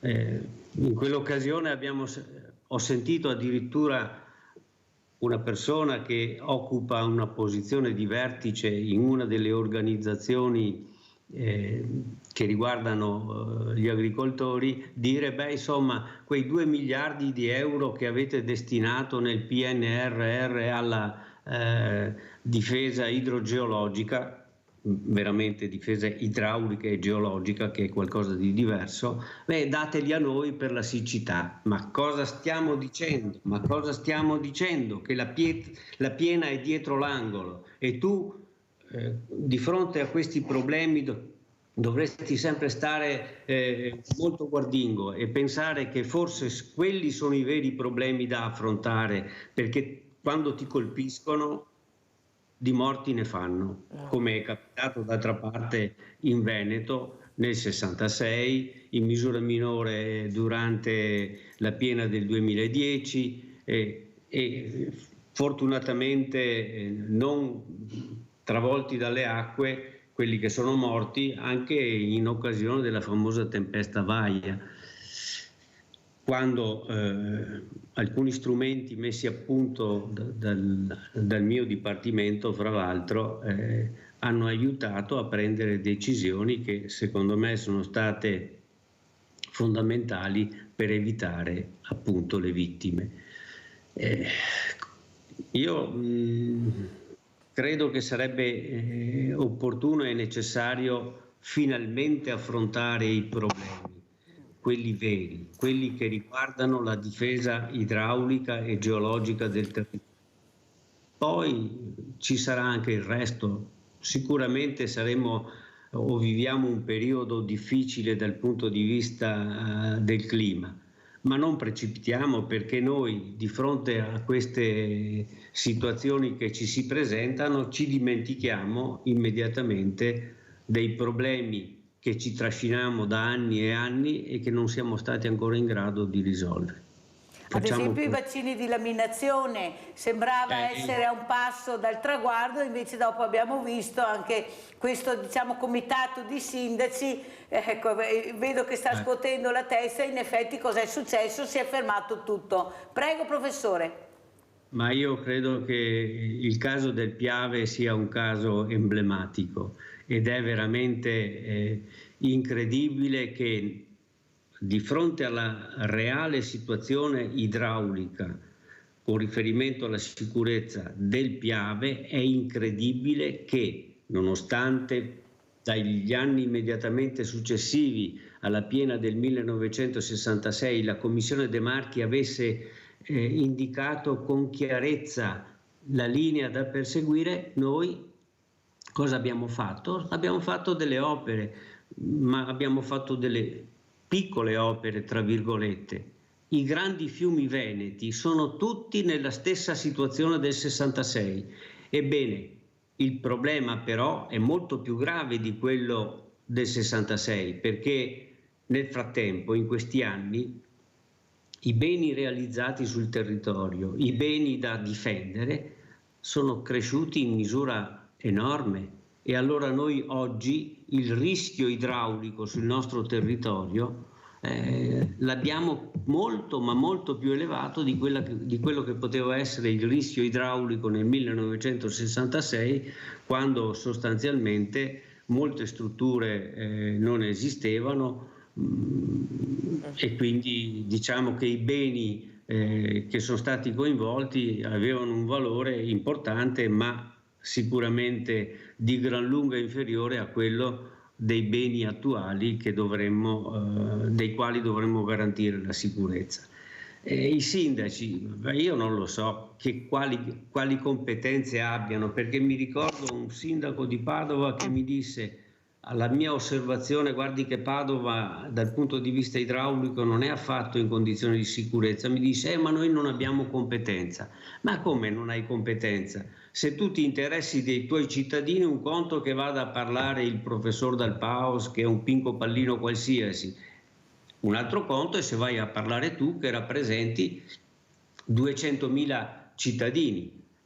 Però questo non si capisce. Oggi invece sembra che tutto si sia rovesciato, perché i sindaci che stanno lì attorno a Crocetta, no? Si sono associati in questa congregazione di uomini arditi e coraggiosi e hanno fatto in modo che un'opera stabilita e definita addirittura a livello nazionale sia stata rallentata. Adesso aspettiamo, continuiamo ad aspettare la decisione di un tribunale che è stata spostata da mese a mese, da anno a anno, ed è una decisione su una questione che è fondamentale, perché se capitasse una piena del Piave e avessimo conseguenze disastrose come quelle del 66, perché questo ci dobbiamo aspettare, cosa diranno questi sindaci? O cosa dirà questa magistratura che non prende una decisione su un problema che è urgente e dovrebbe essere definito non rapidamente, di più? Questo è il mondo in cui viviamo. Mi piacerebbe una volta incontrare la sindachessa di Crocetta del Montello. Sa che io avevo cercato di fare questo incontro, ma ha detto che stava poco bene. Sì, certo, ecco, aveva l'influenza, però io avevo cercato proprio di farlo perché a me piace il contraddittorio. Ecco, il contraddittorio è fondamentale, professor Dal Paus, come dice lei. Allora ognuno con le proprie ragioni, però abbiamo Claudio da Marano, poi continuiamo. Vai Claudio. Sì, buongiorno a tutti. No, lì il problema degli invasi per quanto riguarda le alluvioni che succedono, io ho ben presente più o meno com'è il sistema del Piave. Ci sono delle zone che stenti a vedere la riva opposta, tipo a Ponte delle Alpi, è bello largo, ma perché in quelle zone lì non si porta via la ghiaia e si fanno dei invasi già nel Piave? Cioè lo si rallenta e si dà la possibilità a tutto tutto il fiume di contenere eventualmente delle acque che potrebbero fuoriuscire. C'è già lo spazio, non occorre andare a fare i vasi dove c'è campagna. Se noi mettiamo questi spazi che sono del torrente, del fiume, cioè a disposizione eventualmente di un surplus di acqua, allora avremo un vantaggio. Ma perché non si ragiona su questi spazi? Buona giornata signori. Grazie Claudio, ho sentito le riflessioni di Claudio. Allora Sara, dopo aver sentito il professore emerito Luigi Dal Paus, quello che ha detto, e sì che è stato molto chiaro, tu come ti senti di commentare? Ecco, perché veramente bisogna fare squadra, bisogna fare comunità per cercare che le persone competenti, quelle brave, quelle che sanno veramente qual è l'obiettivo da centrare, che è la nostra salvezza, ecco, il nostro benessere, non vengono ascoltate perché c'è sempre paura di perdere la poltrona, di perdere voti, perché questo è, ci sono i vari campanili, noi siamo pieni di campanili, ognuno col suo campanile, ecco, qualcuno sta, per fortuna è caduto con l'unione e la fusione dei comuni, però siamo, come ha detto il professor Dal Pauso, a questa stregua. Prego. Purtroppo capisco cosa dice lui, nel senso, anche noi come Plastic Free ci siamo trovati a scontrarci con qualche comune, questo perché ovviamente noi nel nostro piccolo cerchiamo di cambiare quello che sono le problematiche ambientali come fanno anche loro. E non sempre questa cosa viene vista in buon modo, nel senso il fatto di raccogliere i rifiuti vuol dire far sì che dopo ci sia più cose da smaltire, e la maggior parte delle cose che noi raccogliamo è secco, perché sono cose che magari lì sono lì da tanti anni, da tanto tempo, e sono lì sporche, e quindi non sempre troviamo dei comuni che ci appoggiano in maniera forte. Ad esempio abbiamo dei comuni, magari, non so, magari Mogliano, addirittura il comune di Mogliano ci ha chiamati per diventare plastic free, quindi sono dei comuni che sono più propensi all'ambiente, altri che non sono a proprio... parole ma non nei fatti. Non nei fatti. Allora andiamo a vedere anche questo video, perché ormai siamo quasi in chiusura. Mozziconi di sigaretta, un'altra cosa importante da non fare. Andiamo a vedere.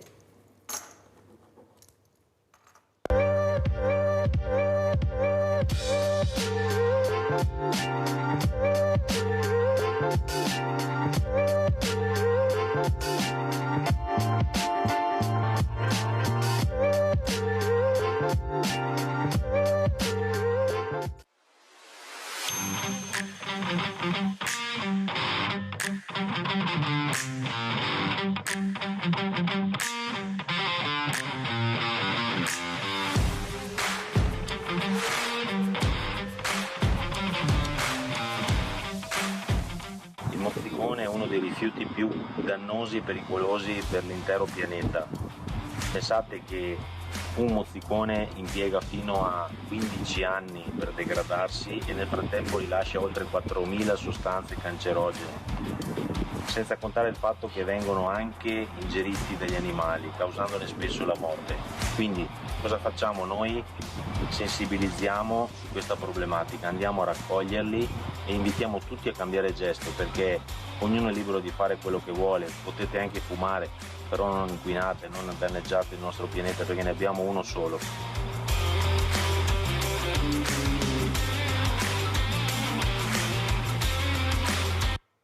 Allora spieghiamo che questi mozziconi di sigaretta sono raccolti per strada, Sì, non sì, nei assolutamente. cestini adatti, giusto? Assolutamente, ecco, Mirella. Ma cosa si può fare? Ma come si fa a non capire? Ma perché devi buttare per terra? Anche se fumi giustamente, rispetta l'ambiente, visto che puoi tenerlo o puoi metterlo negli appositi posti. Però cosa vuoi dire? Cos'è che non si capisce? Io sono dell'idea che ognuno della propria vita fa quello che vuole. Vuoi fumare? Fuma. Cioè, non è il problema del vizio, perché ogni persona può fare quello che vuole della propria vita. Il problema è che nel momento in cui tu butti per terra, butti una cosa che inquina. Cioè, 4.000 sostanze cancerogene, e un mozzicone ci mette fino a 15 anni. 15 anni significa che una persona che butta un mozzicone oggi, da qua a 15 anni il mozzicone è diventato polvere, ma quella polvere lì, come dicevamo prima, alla fine ce la mangiamo. Ed è anche cancerogena. Ed è anche cancerogena. Allora, come ci saluti e che appello vuoi fare, Sara? Allora, io intanto volevo ringraziarti tantissimo dell'invito, volevo salutare anche il professore dal PAOS e volevo dire una cosa a tutti quanti, volevo dire, pensate alle generazioni future.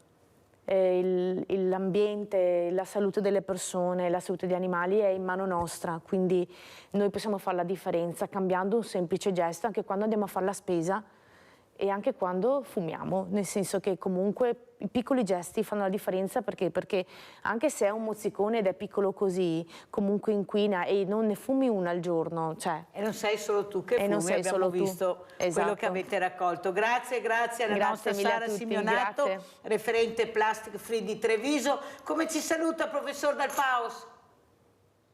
Beh, vi saluto con l'augurio che finalmente riusciamo a fare qualche passo significativo in avanti con riferimento ai molti problemi idraulici del nostro territorio.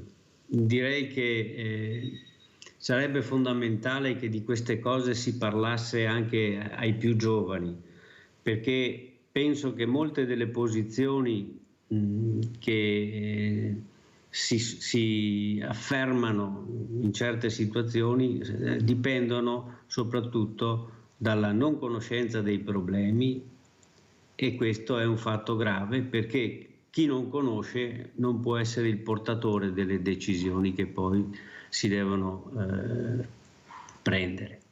Grazie, veramente grazie al professor Luigi Dal Paos, ingegnere che sta cercando di tagliare i rami secchi per far fiorire quelli nuovi, belli, verdi e rigogliosi. Grazie professore, buone feste anche a lei, grazie a Sara. Grazie mille.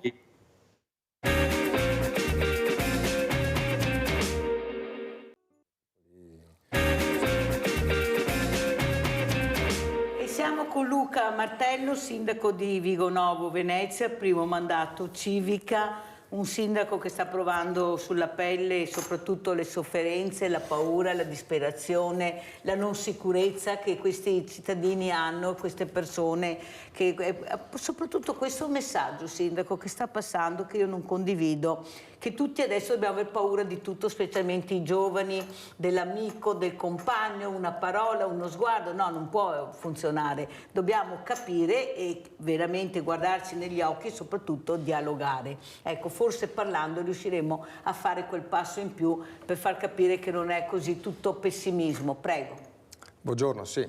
Non è paura, sono d'accordo, ma è qualcosa che si è acceso, devono capire come si chiama, sono d'accordo anch'io, non può essere la paura che definisce un'attenzione nuova che bisogna avere. Riguarda i giovani, ma non solo i giovani, riguarda i ragazzi, ma non sono solo gli adolescenti, è un mondo che ci ha colpito, è qualcosa che ci è arrivata ancora più addosso e quotidianamente purtroppo registriamo costante questo grosso difetto, questa grossissima difficoltà e gli effetti che ne derivano sono dolore tantissimo e di conseguenza è un impegno che non possiamo né sottovalutare né tantomeno essere distratti e trattarlo con superficialità. Quindi... Però è anche vero, sindaco, che voi siete il punto di riferimento, ecco, il primo cittadino è quello essere messo in causa anche perché è responsabile della salute dei propri cittadini, questa è la verità. Questo sindaco però che si ritrova quasi sempre, a parte il sindaco del Cortina, che ho detto che forse dobbiamo abitare tutti a Cortina perché se piende soldi il sindaco del Cortina, gli altri sindaci invece hanno sempre la coperta molto corta. Ecco, secondo lei non sarebbe anche giunto il momento che la politica governativa facesse, cioè, proprio desse un là a questi sindaci per dare risposte al territorio, perché si gioca più le grandi opere, ma i servizi alle persone dove le diamo? Questo forse è quello che chiedono quando vengono a bussare, non di sicuro la quarta corsia o la terza corsia, non di sicuro la pista da bob, non di sicuro il palazzo olimpico, anche con tutto rispetto per le Olimpiadi che si possono fare, ma visto il momento tragico che sta passando questo paese, forse dovrebbero rivolgersi anche altrove. Però si ascolta poco il cittadino, si sente ma non si ascolta il bisogno. Cosa dice Sindaco? Dico che sì, nella posizione di sindaco e con i sindaci anche in questa occasione ho avuto proprio la percezione di come sia necessario, e lo sia anche di fatto, essere una rete che condivide anche tra di noi come amministratori le difficoltà che ognuno nel proprio territorio magari riscontra, e proprio anche dal contatto e dal legame possono appunto nascere nuove soluzioni per i propri territori. Tutti però spesso ci confermiamo come sia molto difficile riuscire a trovare le risorse sia per le opere che servono, ma anche per i servizi che altrettanto sono indispensabili, soprattutto per le fasce più deboli.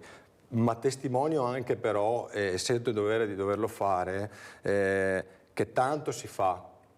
L'impegno davvero su questi temi qui da parte dei sindaci, anche dei piccoli comuni, degli assessorati che si occupano di queste materie, l'impegno è costante. L'efficacia di ciò che mettiamo come impegno dovremo probabilmente valutarla bene e magari aggiornare le scelte strategiche e le cose che mettiamo poi in campo per riuscire a essere efficaci. Però l'impegno c'è, e questo mi interessa sottolinearlo. Da soli, come sindaci, come assessori di piccoli comuni, è chiaro che abbiamo la voce un po' più grossa solo se siamo coordinati tra di noi, e questo tentiamo di fare, ma anche la nostra di voce a nostra volta ha bisogno di essere ascoltata e non solo sentita, e a volte come amministratori locali si vive un po' questo di disagio, la non comprensione se quello che effettivamente chiediamo sia capito fino in fondo, o se magari venga valutato in base alle circostanze in maniera diversa, ecco, questo sì. Ieri avevo il sindaco, anzi la sindaca di Alano di Piave, dove lei ha spiegato molto bene e come hanno risposto i suoi cittadini con il referendum per la fusione dei comuni. E c'è stata una partecipazione che ha raggiunto l'80% e hanno votato sì alla fusione. Ma perché? Perché hanno spiegato bene i pro e i contro, il cittadino attento ha capito e è andato a votare. Questo dipende anche giustamente dalla spiegazione che dà un proprio sindaco, se tiene di più alla sua carega o se tiene di più alla comunità, perché io penso che una comunità, se tu gli spieghi che invece di 2 vigili ne ha 4, se invece di pagare un tot ne paga un altro, il cittadino attento capisce cosa votare se si va al referendum. Lei cosa dice per la fusione e l'unione, com'è la sua storia? Beh, io personalmente sono inevitabilmente favorevole, nel senso chi fa questo tipo di attività sa bene quanto movimenti più grossi appunto abbiano voci e toni e volumi un po' più alti, quindi è innegabile che convenga. È chiaro però che, adesso io non conosco nello specifico questo tentativo, questo progetto di fusione, ne conosciamo tanti che vanno a buon fine e ogni comune, ogni campanile vorrei dire ha un po' il suono della sua campana, e circostanze magari come queste dimostrano che se spiegato bene, se introdotto bene ha un'efficacia. Non credo che lì dove magari non si va a buon fine sia spiegato male. Credo al contrario che mediamente sia necessario che i cittadini siano informati di più, ma soprattutto si informino di più. Ecco, su tutta l'attività, anche lì dove non si tratta di fare una fusione. Sono tanti gli strumenti, parlava lei correttamente delle unioni, ci sono le convenzioni, ci sono tanti modi con cui i comuni, pur mantenendo la loro identità, possono lavorare insieme. Non sono esattamente comunque percorsi facili. Certo. Okay? Non sono percorsi semplici, anche se magari visto da fuori dici ma come puoi non fare una cosa che è così conveniente? Sono tante le componenti, non ultime quelle strutturali dell'ente, ogni ente ha dei propri lavoratori, mettere in contatto realtà diverse non sempre è immediato e l'effetto a volte è diverso da quello che ti aspetti, però vedo e noto con tutti gli altri amministratori che la tendenza, il trend e anche le nuove norme peraltro regionali su questi temi qua siano proprio atte a favorire questa forma di collaborazione.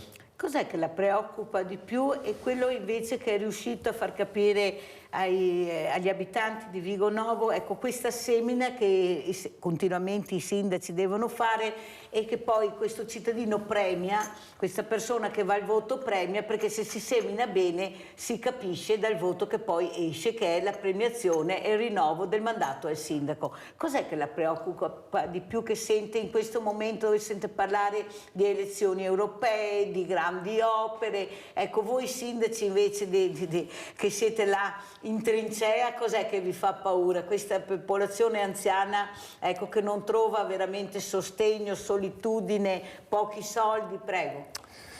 La cosa in assoluto che più mi preoccupa è che vanno pochi cittadini a votare, è in assoluto la cosa che di più è dove dobbiamo seminare tutti di più, secondo me, indipendentemente dai partiti o dalle liste con cui ci si candida poi.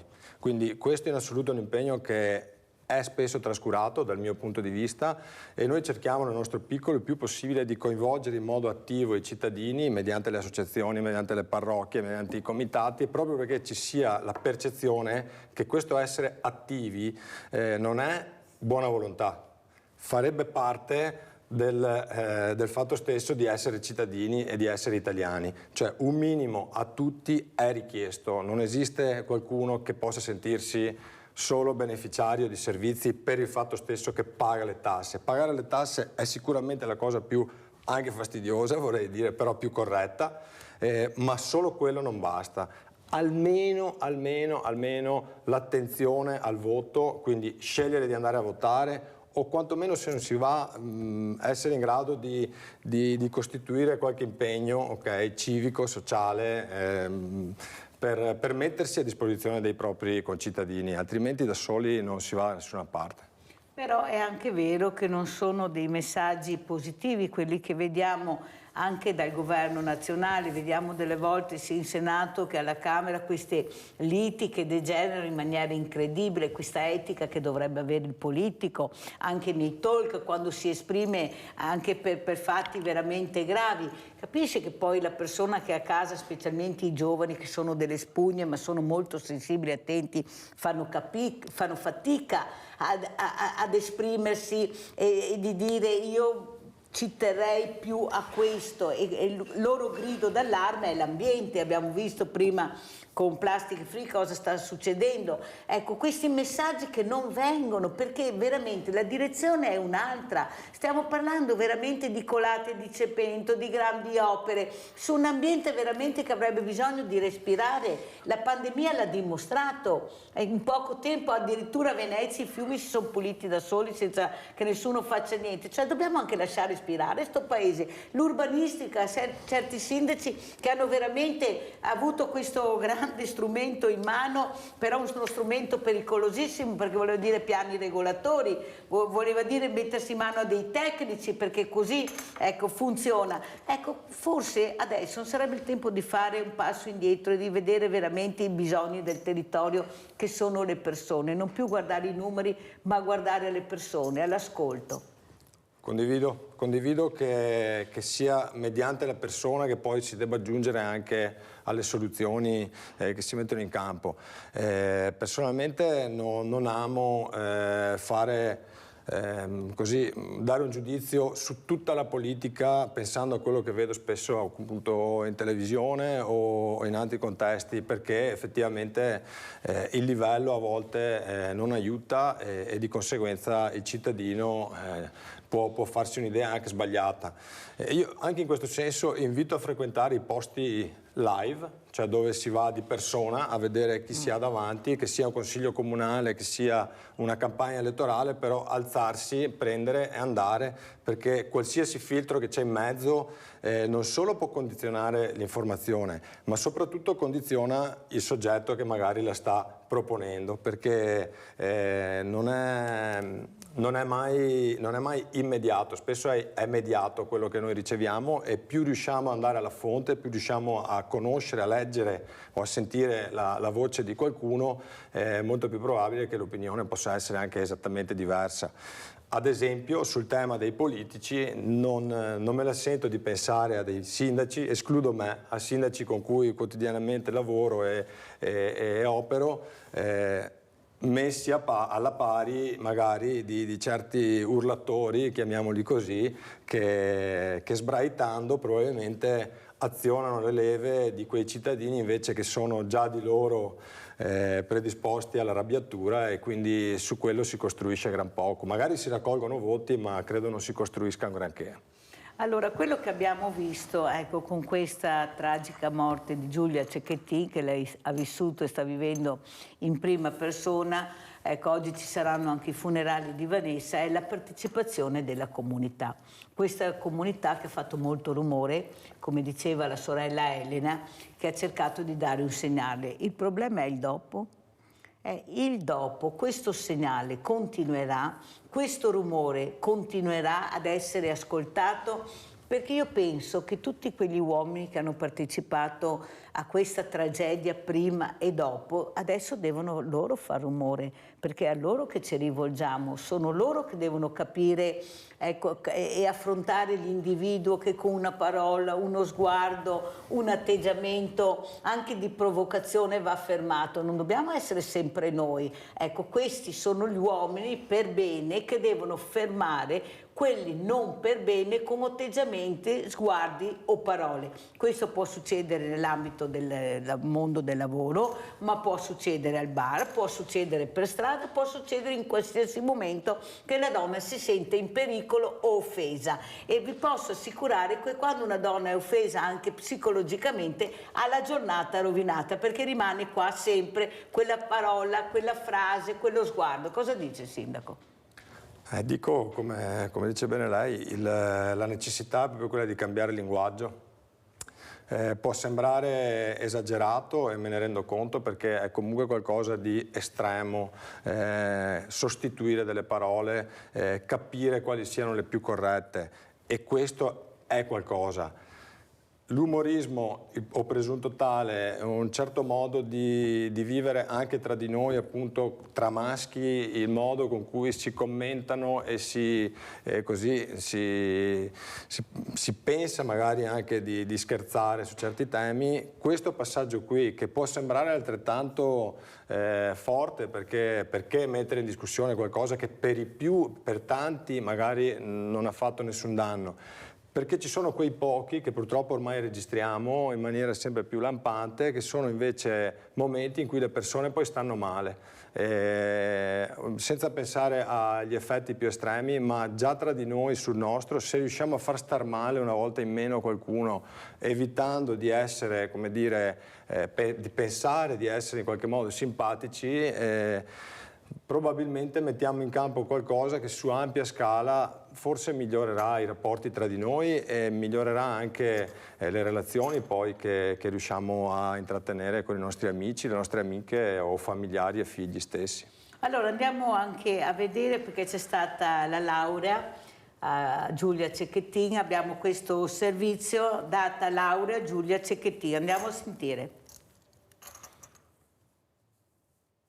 Ora c'è la data, il 2 febbraio sarà conferita a Giulia Cecchettin la laurea in ingegneria biomedica. La decisione è stata presa ieri durante la seduta del Senato accademico dell'Università di Padova, che aveva tra i punti all'ordine del giorno anche la decisione di una data per la cerimonia.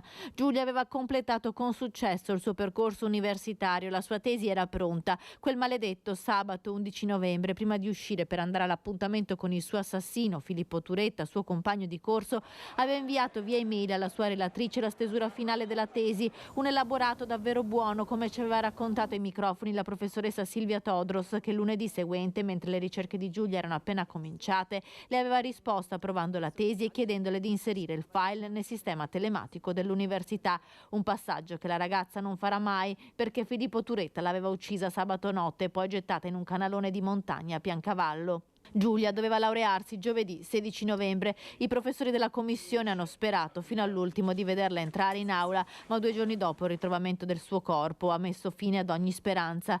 Quella laurea Giulia aspetta di diritto, ha sempre detto la rettrice Daniela Mappelli. Il conferimento del diploma ai familiari avverrà con una cerimonia il 2 febbraio. Allora, Sindaco, com'è la situazione attuale? Ecco, io mi scuso se lo dico, ma io ho sempre in mente anche la famiglia Turetta.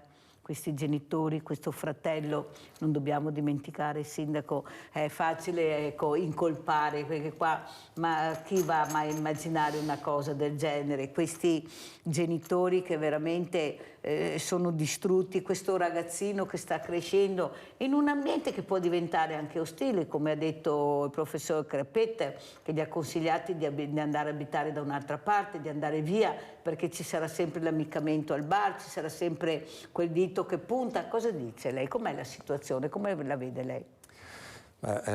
Con il sindaco di Torreglia ci siamo sentiti da subito proprio per questo atteggiamento che chiunque poteva trovarsi nelle parti reciproche in cui ci siamo trovati, e proprio per dimostrare sia alla comunità di Torreglia ma anche alla famiglia in qualche modo che nei limiti dell'umano possibile, però è chiaro che tutto faremo e tutto si farà perché siano nel migliore dei modi comunque cittadini che non possono subire colpe che tecnicamente insomma non hanno. Suggerisce forse bene l'esperto così di provare a fare valutazioni di tipo diverso, qualsiasi sia di sicuro non sarà una scelta semplice, e colgo anche questa insomma di occasione per ribadire comunque la vicinanza anche della comunità di Vigonovo proprio anche alla famiglia Turetta. Questo è un bel segnale che sta dando Sindaco Martello, perché fa capire che dobbiamo stare vicini anche a persone che non hanno colpa. Se è facile puntare il dito, criticare, abbiamo già gli esperti che fanno questo, almeno noi cerchiamo di capire che nessuno avrebbe mai immaginato di avere in casa un dottor Jekyll e Mr. Hyde, questa è la verità. Ecco, anche se dei segnali gli addetti ai lavori hanno detto che c'erano, però è difficile anche capirli. Come vivono i giovani il dopo Giulia? Ecco, il dopo Giulia che è diventato Vanessa, che poi ci sarà, speriamo di no, il dopo Vanessa, anche se io sono molto molto pessimista, perché non solo in Italia, ma pensate, ieri ho citato la Francia, 118 femminicidi, noi ne abbiamo 108, non è che siamo, ma capite, in tutto il mondo è paese, il vecchio dei detti va sempre bene, i nostri ci insegnavano, ecco, che forse è così. Cosa dice? Com'è la situazione adesso? Come si vive, ecco, in questi paesi? Cosa si dice tra giovani, tra famiglie? Perché poi lei è il filtro. Sì, Vigonovo chiaramente ha vissuto tutto questo periodo con un'attenzione insomma, e con un riguardo, se vogliamo, anche esemplare, mi permetto di dire, proprio per meriti dei cittadini, non solo di Vigonovo in realtà, che sono passati da noi, proprio per dare gesti, per dare segni di sostegno e condivisione alla famiglia. Tanti giovani anche appunto e anche esempi di ragazzi che si sentono anche incaricati in qualche modo di questo ulteriore nuovo impegno. Ci vuole attenzione anche in questo perché sono a volte anche situazioni, come dire, pericolose, perché segnalare, fare una telefonata quando si coglie qualcosa o intervenire proprio fisicamente, direttamente di persona per interrompere magari gesti che non riteniamo corretti, è anche qualcosa che va vissuto con una certa responsabilità e anche preparazione. Quindi questo io avverto adesso, in particolare da noi, il bisogno di non fermarsi e di trovare delle soluzioni per riuscire a renderci tutti utili contro questo tipo di violenze. In Consiglio Comunale il 27, approfitto per dirlo anche qui, abbiamo premiato Alessandro e Giacomo, due ragazzi di una nostra associazione sportiva, della SD Vigonovo Tombelle del calcio, che erano in una zona di una nostra frazione a Tombelle e sono intervenuti proprio in una circostanza in cui una coppia di signori, insomma il marito aveva usato violenza verso la moglie. Questo loro intervenire ha consentito poi alle forze dell'ordine di poter intervenire. Era una situazione che hanno vissuto in quel momento lì con l'istinto di giovani ragazzi e al tempo stesso che avevano appena vissuto, stavano vivendo ancora i giorni successivi alla vicenda insomma, di Giulia. E questo in Consiglio Comunale abbiamo scelto di proporlo e di indicarlo come come primo gesto, volendolo chiamare dopo Giulia,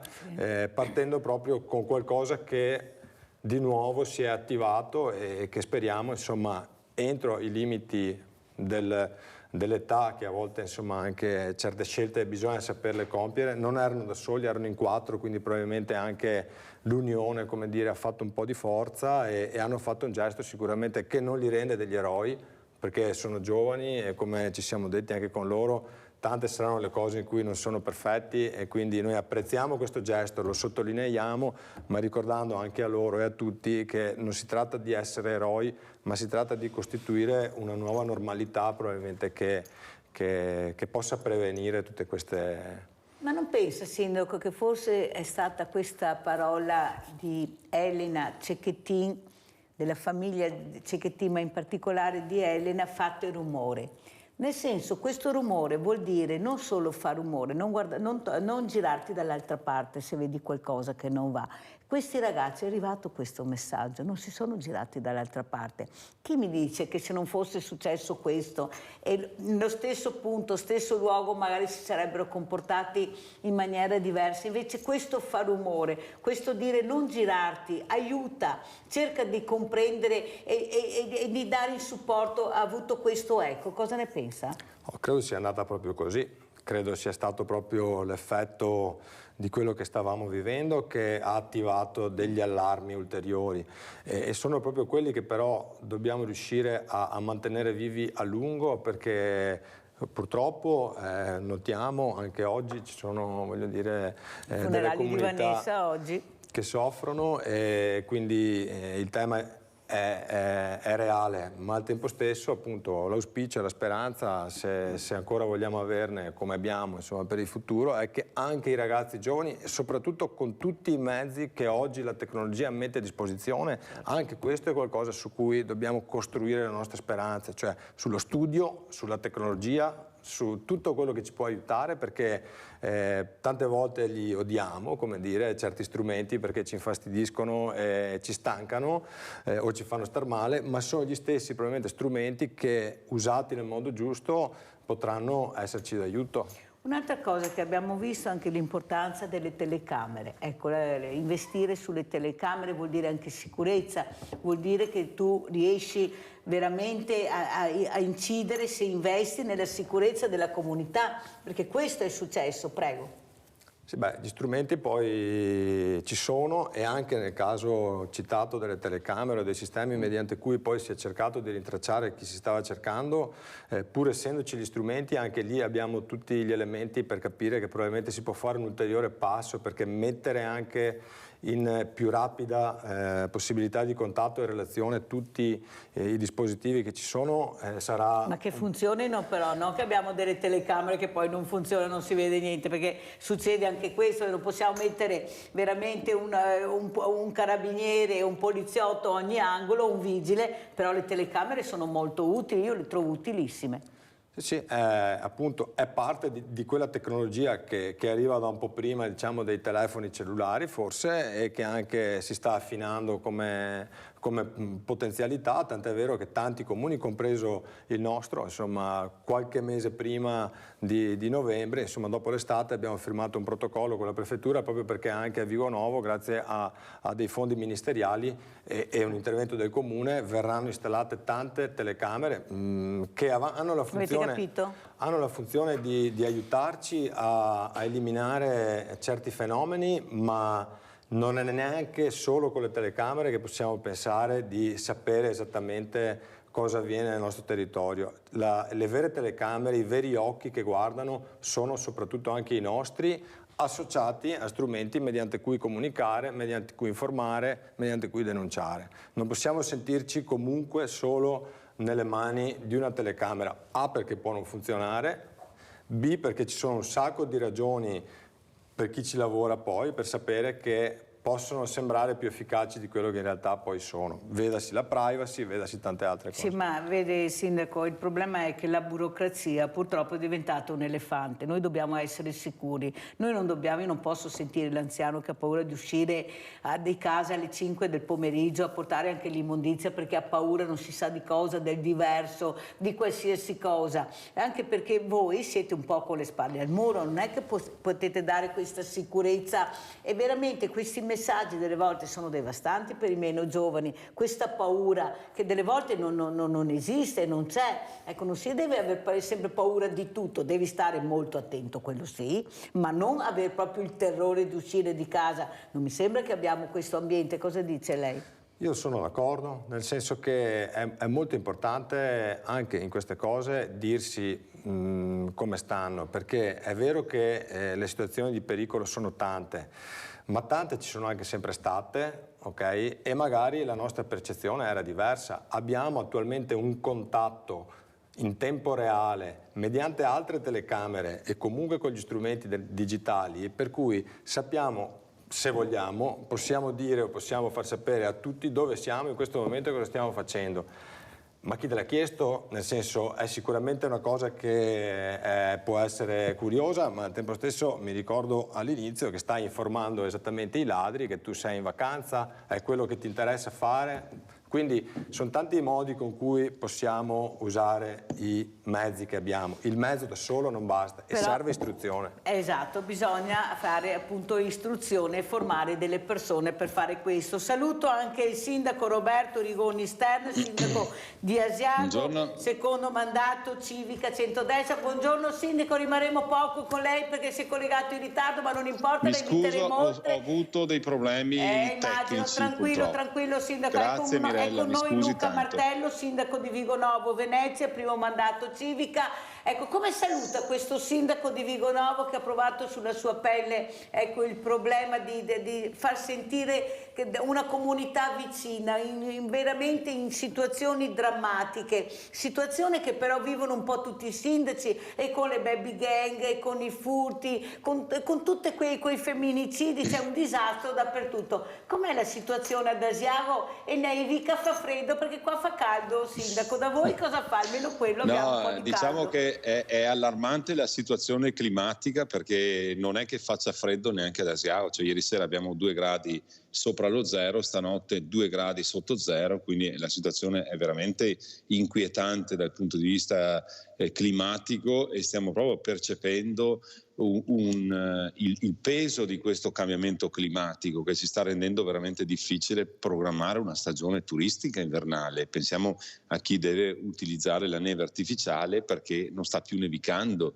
Quindi occorre assolutamente reinventarsi un modello di turismo, perché andiamo verso un mondo in cui la neve sarà sempre più una rarità.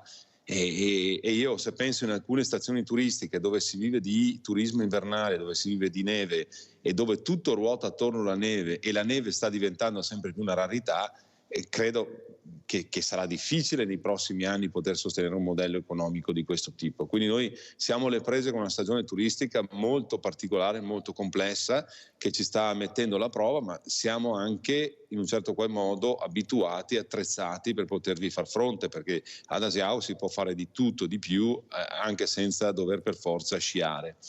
Detto questo, c'è sicuramente un tema di sicurezza pubblica che interessa prevalentemente però le zone della pianura, perché noi viviamo ancora, tra virgolette, in un'isola felice, perché proprio il fatto che siamo abbastanza isolati, che ci sono problematiche di inserimento lavorativo anche per i nostri residenti, come ce ne sono in tutte le località turistiche di montagna, e non abbiamo grandi problemi di criminalità. Abbiamo fatto proprio un comitato di sicurezza col questore e prefetto qualche mese fa e abbiamo riscontrato che addirittura i furti sono notevolmente diminuiti rispetto a qualche anno fa, e quella era una delle piaghe maggiori che avevamo.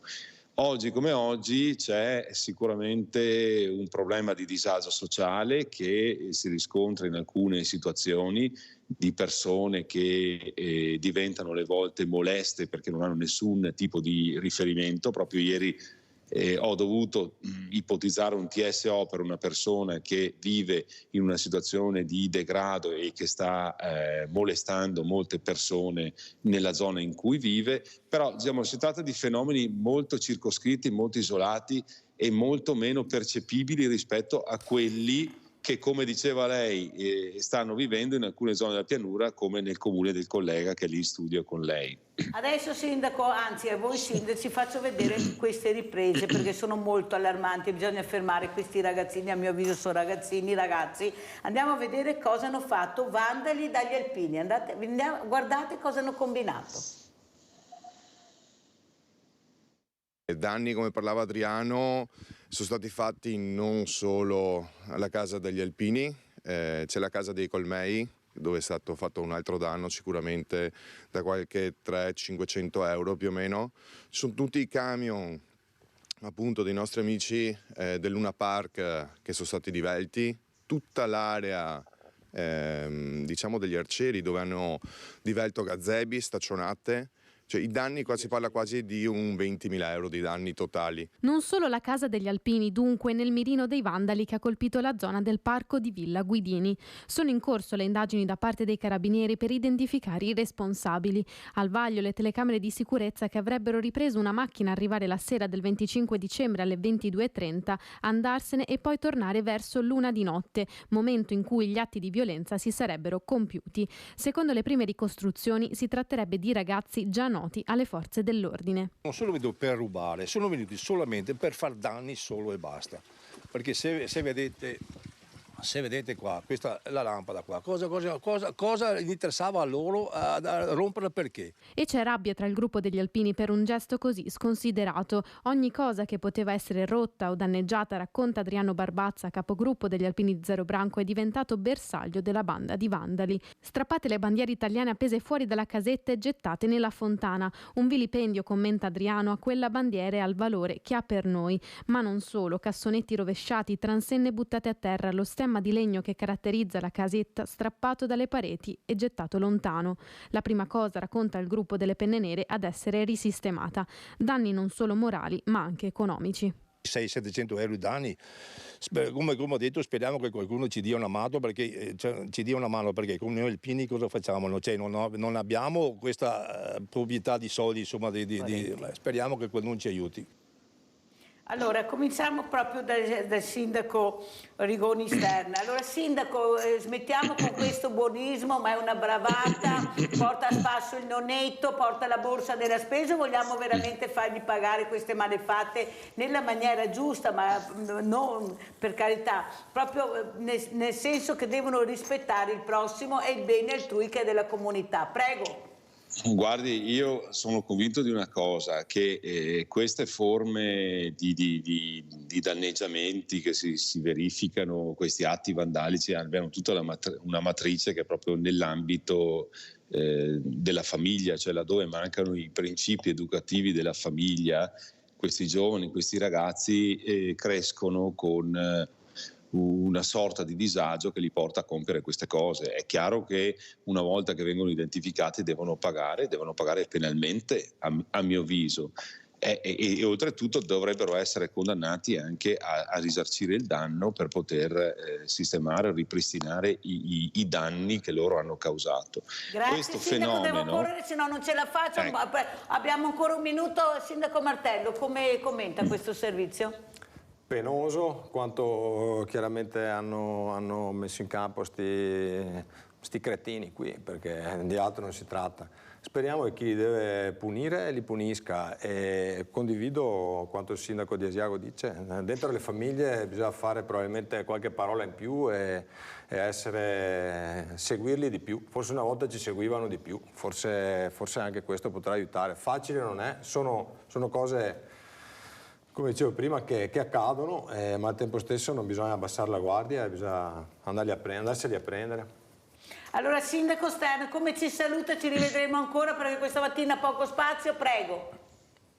Vi saluto augurandovi un felice 2024, che sia migliore del 2023, e che sia un anno sereno anche per tutti i telespettatori di Rete Veneta e tutte le persone che stanno seguendo questa emittente, augurando anche che il suo impegno per il bene comune possa continuare. Ecco, questo è il mio augurio, e sperando di ritrovarvi presto per poter discutere ancora di tante tematiche di attualità che sono quelle che interessano alla gente comune, le persone che vogliono sentire dibattiti, ma vogliono anche avere soluzioni, vogliono trovare soluzioni ai problemi reali che quotidianamente vengono sollevati e vengono trattati anche in questa trasmissione. Quindi l'augurio a tutti di un sereno 2024 e di un proficuo 2024 e di buon lavoro. Grazie al sindaco Roberto Rigoni Stern, sindaco di Asiago, è stato poco ma è stato con noi, ci rivedremo. Velocissimo per un saluto, sindaco Martello. Colgo l'occasione per ringraziare i tanti che hanno avuto modo di conoscere anche Vigonovo e dimostrare così il calore che hanno dimostrato, e al tempo stesso e soprattutto desidero fare gli auguri, oltre che ai nostri concittadini di Vigonovo e della Riviera del Brenta, a tutti i telespettatori che seguono quotidianamente le vostre emittenti. Grazie anche al sindaco Luca Martello, sindaco di Vigonovo. Grazie a voi, adesso facciamo la posta di Mirella.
It's